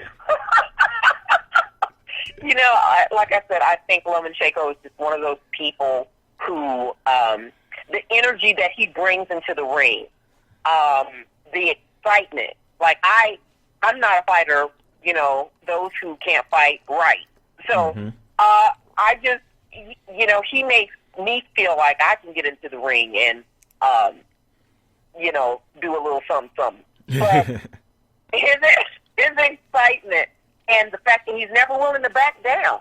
He refuses to back down. You can't fake that. People nowadays we talk so much because we have social media, so we can say whatever we want in the auspices of under the auspices of being true to oneself or being free. The Second Amendment, everyone's free speech. Here we go. But I think when it comes down to it, he's one of those people that stands by what he says, and he does not care who you are. He's ready to take you down. And he's not going to back up no matter what the challenge is. I love him. I love him. Okay. No, I'm not mad at that. Like I said, you can easily make a case for Lomachenko at number 1. I just want to see him get more people on his resume. Like I said, he has a pretty good resume, especially when you include the amateur stuff. Absolute great resume. But I just want to see more on a professional level. Hopefully, Top Rank can get more for him and more for Crawford so that we can see their true greatness. Well, see, you're awesome. Why don't you just go ahead and get with Heyman and get with Aram and make it happen? Let's do it. Hey, I wish I could, man, because I definitely want some of that promoter money. So I definitely. It's like if you just got 1% of that money, it's like I would be able to take care of all my bills. But they don't even understand. Yes, definitely. So I'm down. If you can hook that up for me, get me in there. I definitely got some ideas. And I'll just, I'll definitely be down for it. But at number 1, I think you're going to hate my number 1 because even though you put him in your top 5, you didn't really say much nice about him. I gotta go. I gotta go with Canelo Alvarez at number 1. Now, hear me out. Hear me out. When you look at Canelo's resume, his resume is one of the most impressive resumes, if not just, right now, but all time. Think about the fact that he's, a champion at 154, 160, 175. I'm not going to count that 168. I don't think that was a real title. But those other 3, the fact that he was able to get championships at those divisions, his only loss is against somebody who you can arguably say is the GOAT in Floyd Mayweather. All right? Now, you can make a very strong argument that he lost to Triple G, but Triple G is not somebody to be ashamed of losing to. Yeah, but he bit Floyd. I don't care what anyone says, and I don't care where the camera was placed. That man bit Floyd. You remember? I'm trying to remember. You think? Wait, was that Canelo or was that the other? What was his name? You talking about Victor Ortiz? No, it wasn't Victor Ortiz. Shoot. Let me pull up my phone. Go ahead, keep talking. Let me pull up my phone. Yeah, I don't think, if I say Canelo, he got I think he just got beat pretty bad by Floyd. I don't think he bit him at any point. But Canelo, you think about Canelo's resume. You know, he has Shane Mosley. Even though Shane Mosley's a little older, he has Shane Mosley on his resume. He's somebody who... And Shane Mosley is from Pomona. He's from the IE. Anyone from California knows where that is. We grew up in the same place in Pomona. Go ahead, sir. I love Shane Mosley. I'm a big fan of Shane Mosley. Definitely respect him. And went up against Canelo, found out that, you know, maybe it's time to retire. Canelo was somebody who can, you know, do that. And like I said, his resume, the names he has, the people he's beaten, he's not, and for all the things we can say about Canelo, he's not going to back down from a fight. I don't think there's anybody that he's going to back down from. The fact that he went up to 175 to beat Kovalev, even though Kovalev is past his prime, that's still very impressive to knock out a true 175-pounder the way he did in that fight. Uh-huh. Yeah. So because of his resume and his skill, you got to think about it. After he lost to Floyd, his defensive skill got so much better. I do think he learned a lot from that fight. And to add to his defensive skill, he has great power. Uh-huh. I love a body puncher. I'm somebody who is a sucker for a good body puncher. So the fact that he can go both up and downstairs with power, be defensive, he can fight off the ropes, in the middle of the ring, very versatile. So I have to give Canelo Alvarez, at this point right now, number one pound-for-pound fighter in the world. I know you don't like it, but I had to go there with it. Well, just don't eat the beef. I mean, I guess, yeah. Okay. Well, I guess I'm going to have to respect what you said. But, yeah, I mean, okay. And it was Maidana. I just looked it up on my phone. It was Maidana who bit him, because I remember him, his son asking him, Did you fight Mr. Mayweather? And he laughed. No, son. It was Maidana. Yeah. No, okay. God. Yeah, I do remember seeing that with Madonna. Yeah. Yeah, Madonna, man. Madonna got that Mayweather money and disappeared. My man. And gained like 3,000 pounds. I was like, that's the kind of fat you want to be. Where you've made all your money, you're living good, and you're big. I love it. I'm with it. Definitely. He's happy. Yeah, I can't be mad at it. So I definitely want to thank you so much for joining the show today. Can you please tell the people where to find your work and where to follow you? You know, my name's Minnie Larry. I'm a contributor for Pro Boxing Insider, owned by Jeff Mayweather. And you can always reach me at Minnie Larry on Twitter. So thank you so much for having me. This has been like the best interview ever. So I love it. Thank you so much. Oh, thank you so much. You were one of the best guests I've ever had. So thank you so much for coming on. I definitely got to have you on again.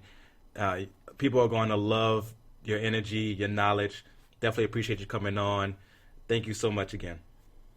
Thank you, and you have a great evening. You too. Okay, bye-bye.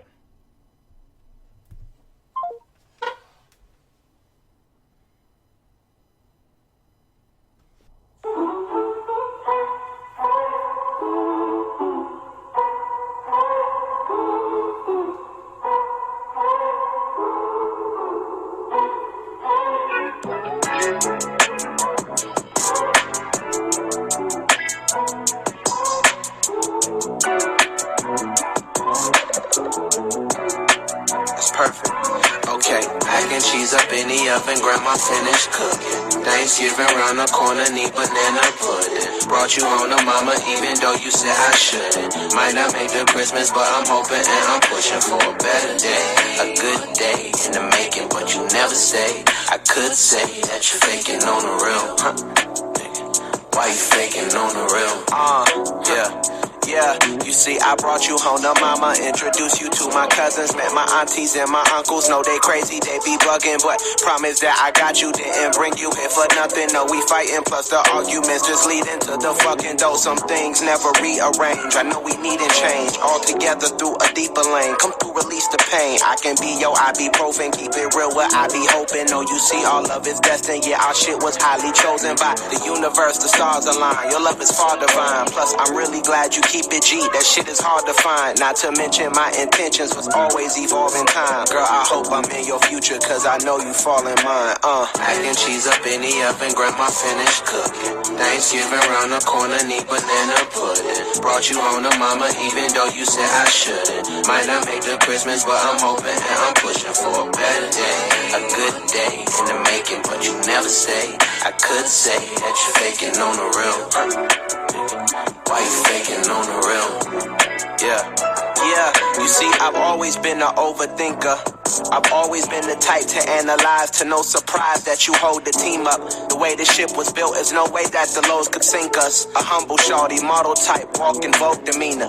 But anyway, through many days, we on the block with Jenny stays. Honey baked ham with Henny glaze. Abraham inheritance, shawty, we plenty paid. Bonnie Clyde, high speed chase, a renegade. But mac and cheese up in the oven, grandma finished cooking. Thanksgiving round the corner, need banana pudding. Brought you home to mama, even though you said I shouldn't. Might not make the Christmas, but I'm hoping and I'm pushing for a better day. A good day in the making, but you never say. I could say that you're faking on the real. Why you faking on the real? Yeah.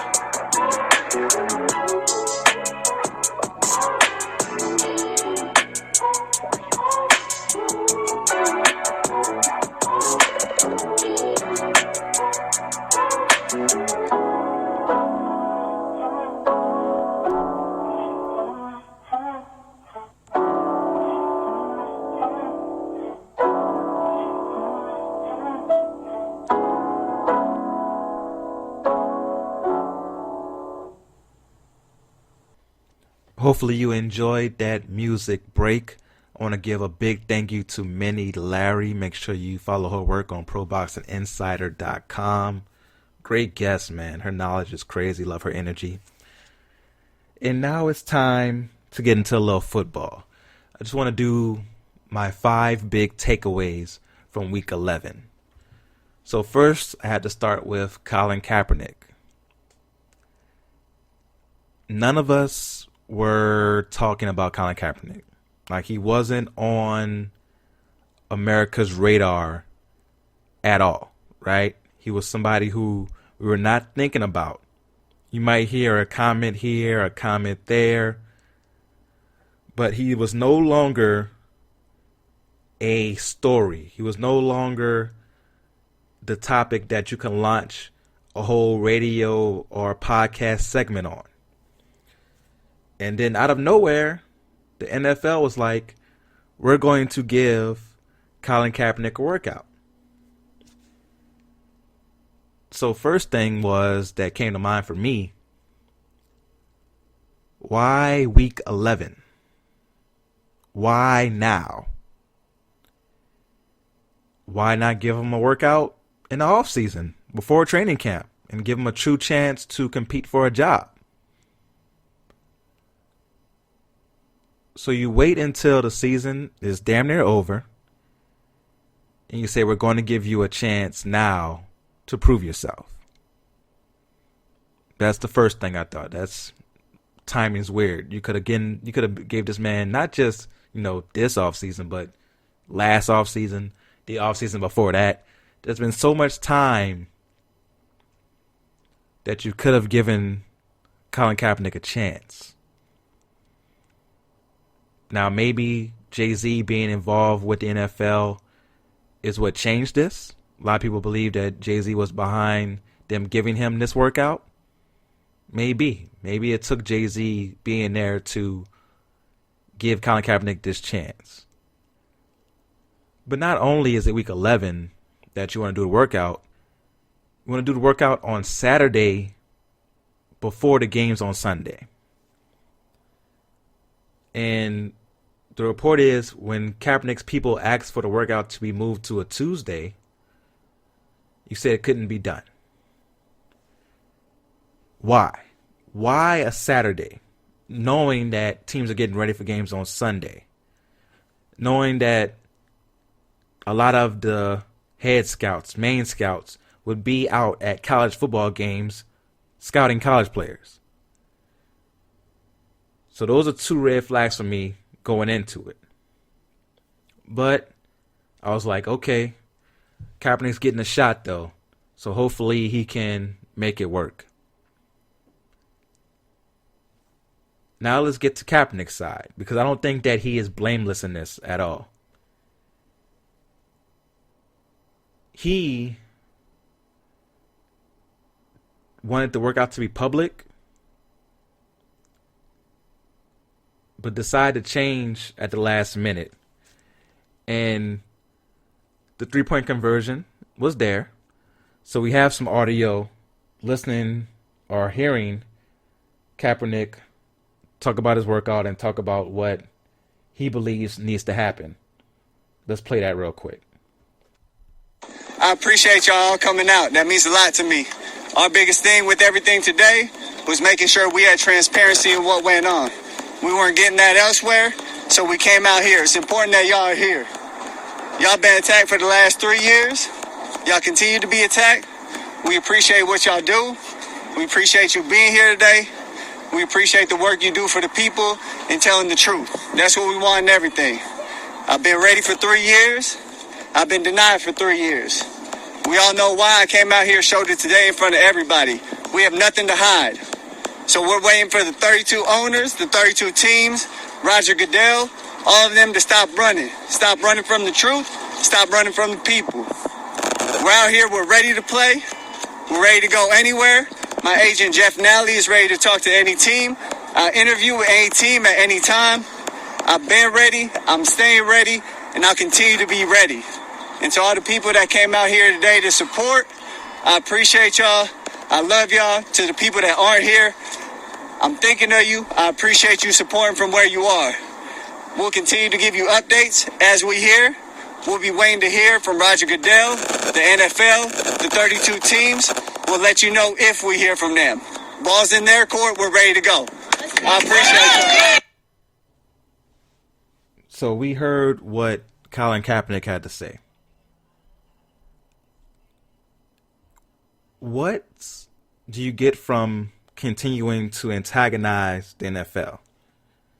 Now, of course, I'm not saying you should go and beg and say, please give me a job. Please, please, please come help me out. I'm not saying that at all.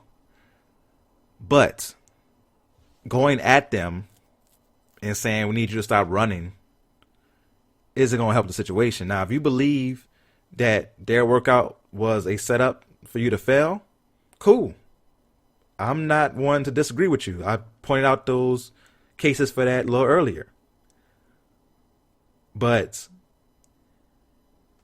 you going at them in that way isn't going to make them say, ooh, let me give him a job now. It's not. So if you truly want to work, which I'm not here to say if he does or does not, because he is staying in shape. Now, he could just be staying in shape just for the sake of being healthy in football workouts or the way he wants to do it because he loves football. But you also know that he's doing it at the rate he's doing it because he does want to play, right? And with this workout, you hope that he was able to accomplish that. But let's also listen to what his agent had to say about this. So just to reiterate, you all didn't know anything until we found out as well this week. Well, I guess right before, but you found out this week about them wanting to set something up with Cap. We found out Tuesday morning, but the PR department for the league office had contacted several national media members last week to tell them to be ready for this. So didn't tell us about it till Tuesday, but told them last week. And honestly, that's why we had to have a backup plan because, as you said, it didn't smell right all week. How did he feel about everything leading up to it? Especially, I guess, yesterday, knowing that, yeah, it don't smell right, but yet still this is a chance to show that he can still play. But not just that, but just to get out there and just, show the fans as well.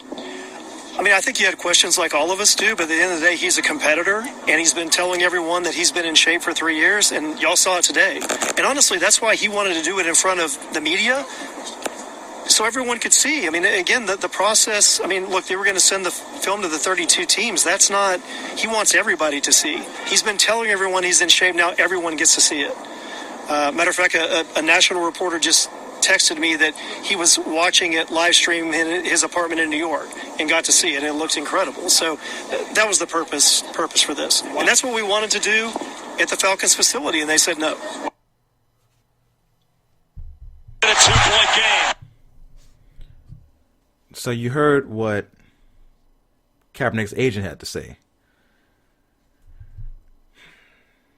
Now, part of me is conflicted because I do agree that it didn't smell right.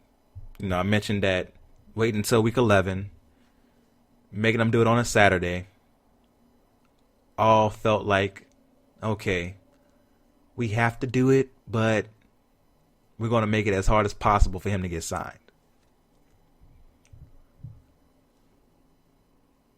But why not just do it for him? At this point, you want to get signed, do the workout.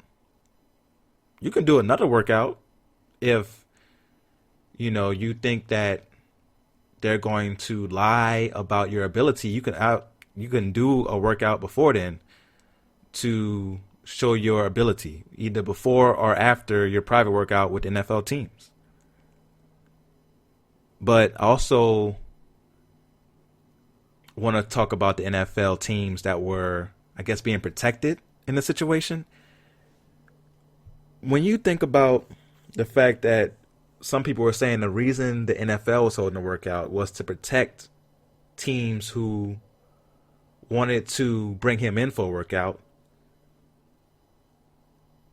What?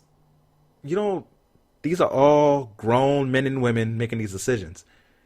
No one should need you to say, oh, we're going to make this big thing so that a few teams here and there that want to see Kaepernick work out don't have to say, oh, we want to see Kaepernick work out. We actually know the difference between a protest, kneeling during the national anthem, and someone disrespecting the flag. We know that Kaepernick wasn't doing that. You shouldn't have to do that. Right? Honestly, Eric Reed, in the way he does things, is a much more bigger distraction than Kaepernick would be. But Eric Reed's out there playing because he wasn't the first one to do it. It's, like I said, it came out of nowhere. It seemed sketchy from the start. But Kaepernick and his team aren't blameless. They could have done a public workout earlier. And him coming at the NFL isn't going to make them want to hire him. It's not going to scare them into saying we have to give Kaepernick a job. And again, why wait till week 11 to give him the chance?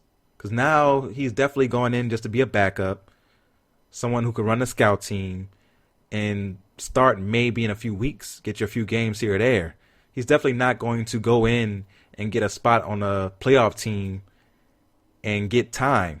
Like, you set him up to barely get playing time, to say that you gave him a shot. So I think both parties here, the NFL more so, is nasty for this. The NFL, maybe Jay-Z talked to him and they felt like they had to do it, but they did everything in their power in the quote-unquote opportunity they gave Kaepernick to mess him over. And it's just not cool. That was my first takeaway from week 11. So I'm going to take a break and then we're going to come back with some pure football stuff. So we'll be right back.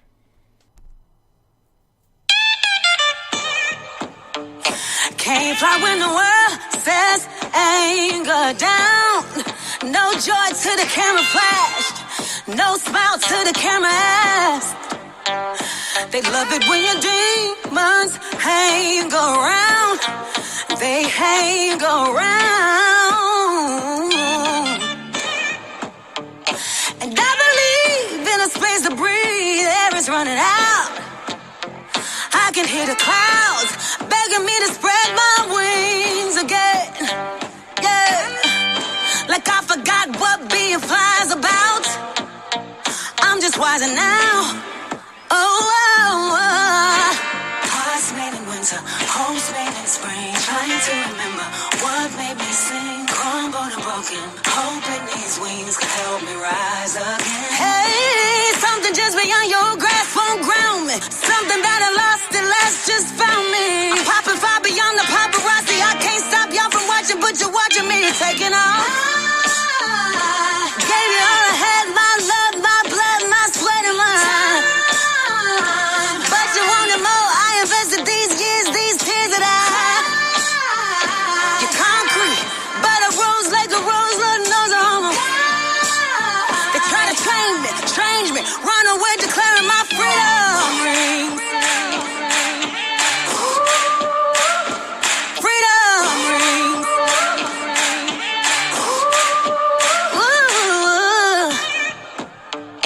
Everything around me is changing now. I forgot to remember the fingerprints they left on my innocence. I'm breaking out. I can see the world from higher ground. Higher ground. See, all I need is a part of me that's been screaming out. Hey, branded like the morning, I'm sick of conforming. Got too many thorns in my rose. Can't be contained or tame and laugh at thunder. Dance the rain, and me, LaShawn, will shine again and again. Hearts made in winter, homes made in spring. Trying to remember what made me sing. Crumbled and broken, hope it needs wings could help me rise again. Hey, something just beyond your grasp won't ground me. Something that I lost at last just found me. I'm popping far beyond the paparazzi. I can't stop y'all from watching, but you're watching me taking off. Gave you all I had, my love, my blood, my sweat, and mine. But you wanted more. I invested these years, these tears that I had. Cried, the concrete, but a rose like a rose. God knows I almost died. They try to change me, train me. I run away declaring my freedom. Sings. My freedom. No reform, Trinity. Gave you all I had, my love, my blood, my sweat, and mine. But you wanted more. I invested these years, these tears that I cried. You concrete, but a rose like the sun and the moon almost. They try to change me, train me. I run away declaring my freedom. Sings. Artifact. Welcome back to The Real Deal with Damian Adams. I want to thank you guys for hanging out with me. You know it's a long show, but I'm bringing the heat, you know what I'm saying? So we might as well go ahead and keep it going. So I was talking about my 5 takeaways from Week 11 in the NFL. My first one was Kaepernick, so that took a little bit. These next few I can fly through a little bit here. Number 2, the Baltimore Ravens should be the odds-on favorite to win the Super Bowl.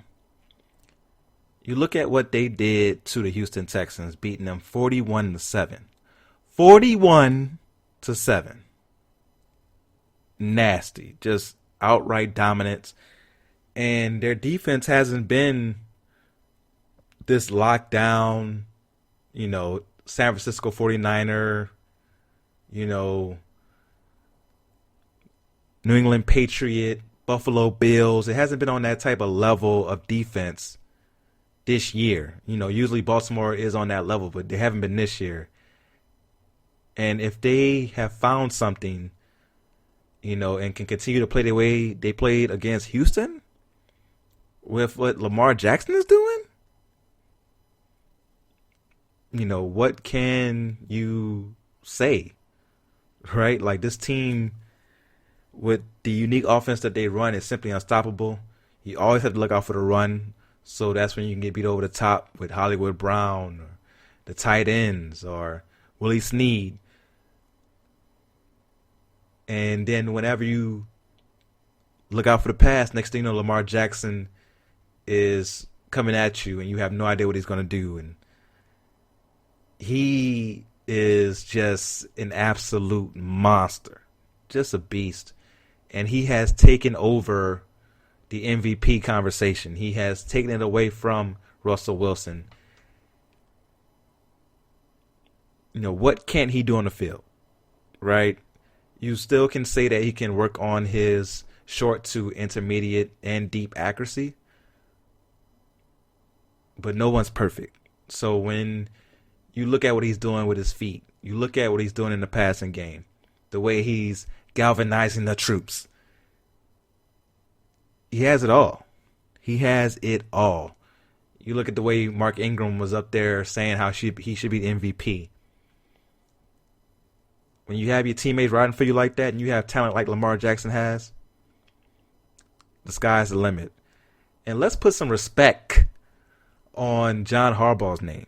You know, a lot of people refer to him as, you know, the other Harbaugh when Jim is up there in Michigan struggling to beat Ohio State.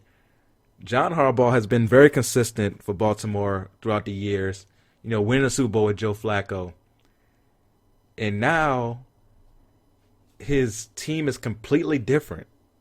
And he was able to adjust and willing to adjust to having a talent like Lamar Jackson and not trying to put him in a box. You have to give credit to that. Takeaway number 3. If Minnie is listening to the second half of this podcast, or the last part of this podcast, she's going to be mad at this one. But San Francisco, even at 9-1, seems a bit fraudulent. Let's take a look at who they have beaten so far throughout this season. One moment here while I pull up their schedule. I mentioned my concerns earlier about Jimmy G, right? So looking at their schedules, I'll pull the computer closer here.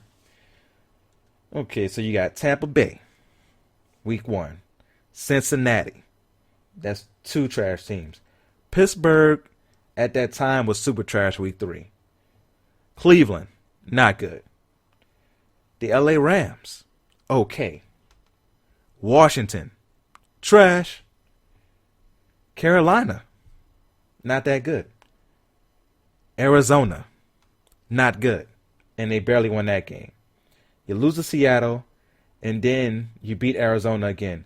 Both games against Arizona have been knockdown, drag-out fights. So your best win is against the Rams, who currently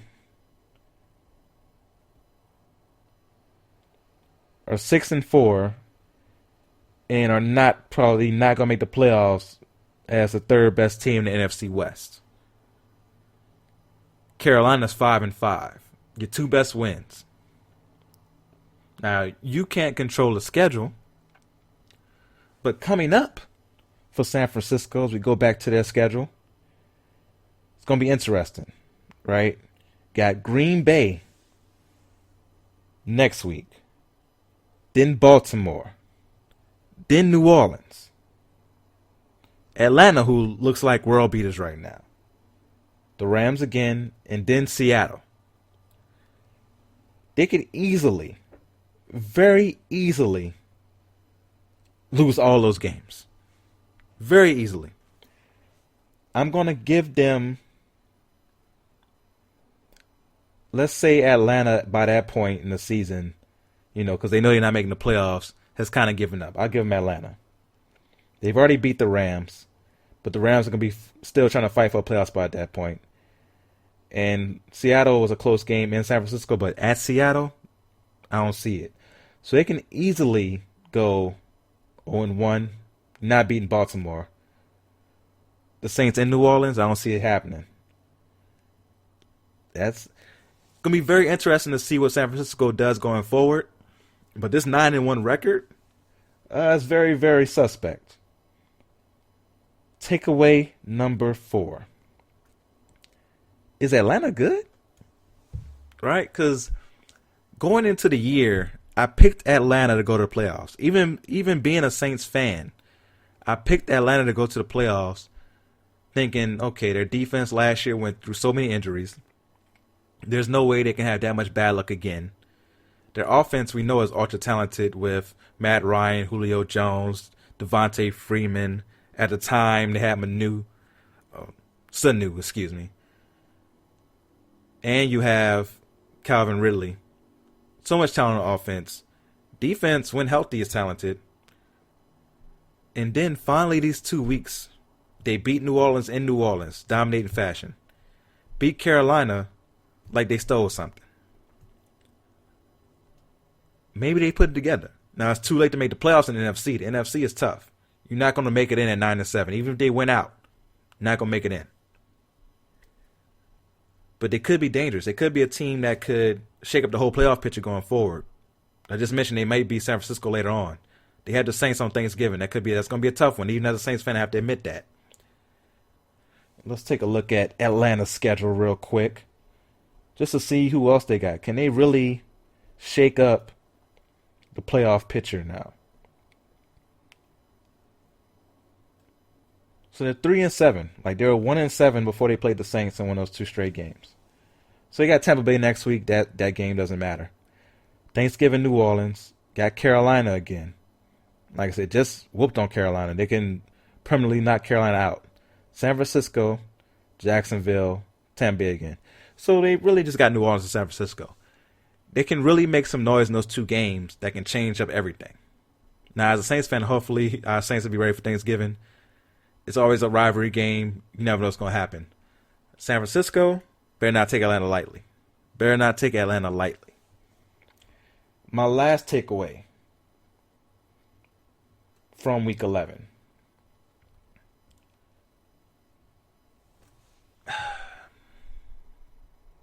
The NFC East may not deserve a playoff team, right? You got Philadelphia and Dallas fighting it out for the NFC East. The winner could legitly be 8-8, maybe even 7-9. And we've seen a 7-9 team in the playoffs win a game. As a Saints fan, I don't want to remind you, but it was Beastquake. And Marshawn Lynch was out there running over everybody. That team was 7-9 when he did that to the Saints. So we've seen it before.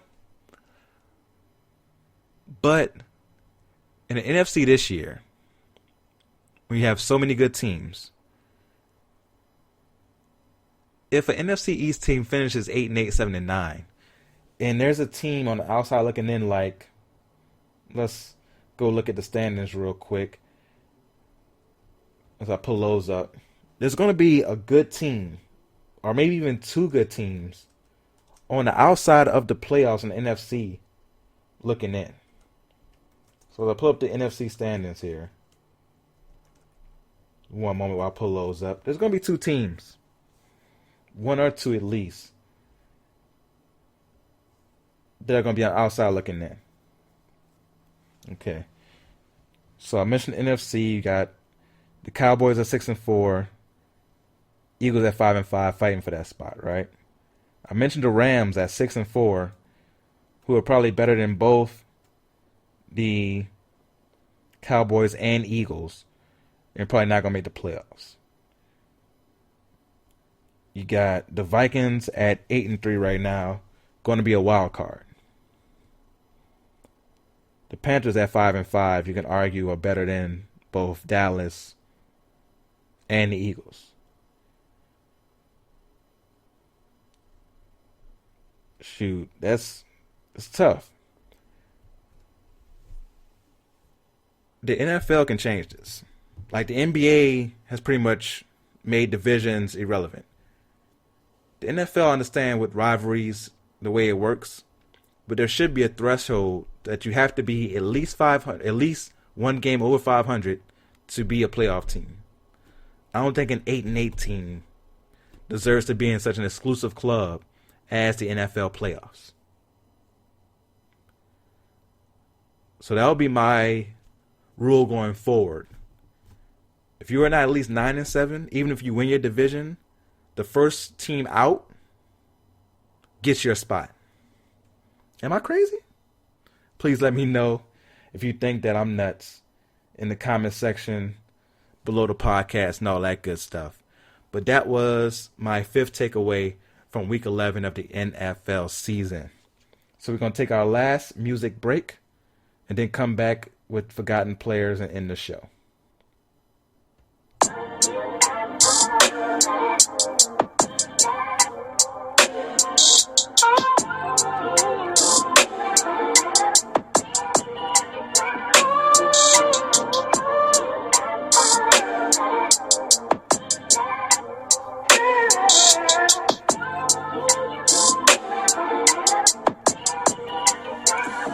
Now do you wanna know what I'm thinking right now? Swerving down Pico, girl, I'm coming right now. I'm obnoxious, I'm sorry. Touch your soft, but I like it raw too. We done done enough talking. Take your time, let you do what you do. Call me when you're lonely. Call me when you need somebody. You do it for your man and not just anybody. And I got you long as you got me. I got you long as you got me. And I got you long as you got me. I got you long as you got me. I got you long as you got me. And I got you long as you got me. And long as you got me. Ooh, you wanna love you. Ooh, you know can come through and get it right like this. Call me when you need me. But them other bitches, yeah, they cool, but they ain't quite like this. Ooh, you wanna love ya. Ooh, you know can come through and get it right like this. Call me when you need me. But them other bitches, yeah, they cool, but they ain't quite like this. I got you long as you got me. And I got you long as you got me. I got you long as you got me. I got you long as you got me. And I got you long as you got me. And long as you got me. I'm double dating destiny with angels and my demons on my shoulder like Chicago. Feel like I done struck the lotto when I saw you. Bottom of your shoes make a nigga think you Pyru. Used to have the blues but too prideful to show you everything. I could be myself around you. Ain't got a fake smile. You like it face down like you caught an 8 count. TKO, Teddy Pendergrass. A nice guy, but see nice guys finish last in the bedroom. Still in cover, fight for leg room. You my best goon, come through for me like Neptune's classics. Get your back bent, silky black skin. If they knew how real you are, they probably clap hands in your presence. Eye candy cool, but with chocolate got a fetish. Been some things I only share with you and not my fellas. Call me to stop, dude. Get you off like hops do. You got me, I got you. I got you long as you got me. And I got you long as you got me. I got you long as you got me. I got you long as you got me. And I got you long as you got me. I got you long as you got me. I'm tighter when I'm tripping. By the lighter, let's get lifted. I done ran into a lot of wrong niggas with right intentions. Shit like therapy, cause you know how to talk and when to listen. Kinda love when it don't change if I'm natural or with extensions. I got you. I heard some rumors, I'm just hoping they ain't true. I ain't living good, but it get better when I'm with you. You should know I'm tweaking when I say I'm through. You the only one with my focus. I'm the baddest about my crew. He like I'm brown skin, independent, money driven, Gucci down. How about you get in your Benz and come and get this coochie round? Like niggas that give me full attention no matter who we round. It's cute when he get jealous. A nigga try me, he make that Uzi sound. Master satin, sheets gripping, sex that had your teeth gritting. How I end up at your crib? Marijuana decisions. A freak for you, ATL, he got my peach dripping. But But you know it's a laugh. Somebody say that they call me slipping. So when he get that feeling, he know to call me. Love, sex, or the money, shit, I want all three. The mother niggas ain't my taste, I'm too saucy. And if them bitches asking who you with, just know it's all me, Drizzy. Welcome back to The Real Deal with Damian Adams. Hopefully you enjoyed that music break. Now it's time for us to end the show with a forgotten player. This is where we pay homage to a player who may have been good but not great, great but not recognized, who's someone that you may have forgotten about, who we want to remind you of. So today my forgotten player is, I had to go boxing after the great conversation I had with Minnie Larry earlier, Riddick Bowe. You know, I forgot his name during my Evander Holyfield spill, so I had to give him respect and come back and put some respect on his name. Riddick Bowe was 43-1 with 33 knockouts. Heavyweight who, at 6'5", with an 81-inch reach, was just a monster with the jab. Someone who obviously had power, could bring it whenever he needed to bring it. Had the legendary trilogy with Evander Holyfield, where he was able to beat Evander Holyfield 2 out of 3 times. And, you know, some of the memories from his career are not the best. You know, a lot of people remember him for avoiding fighting Lennox Lewis.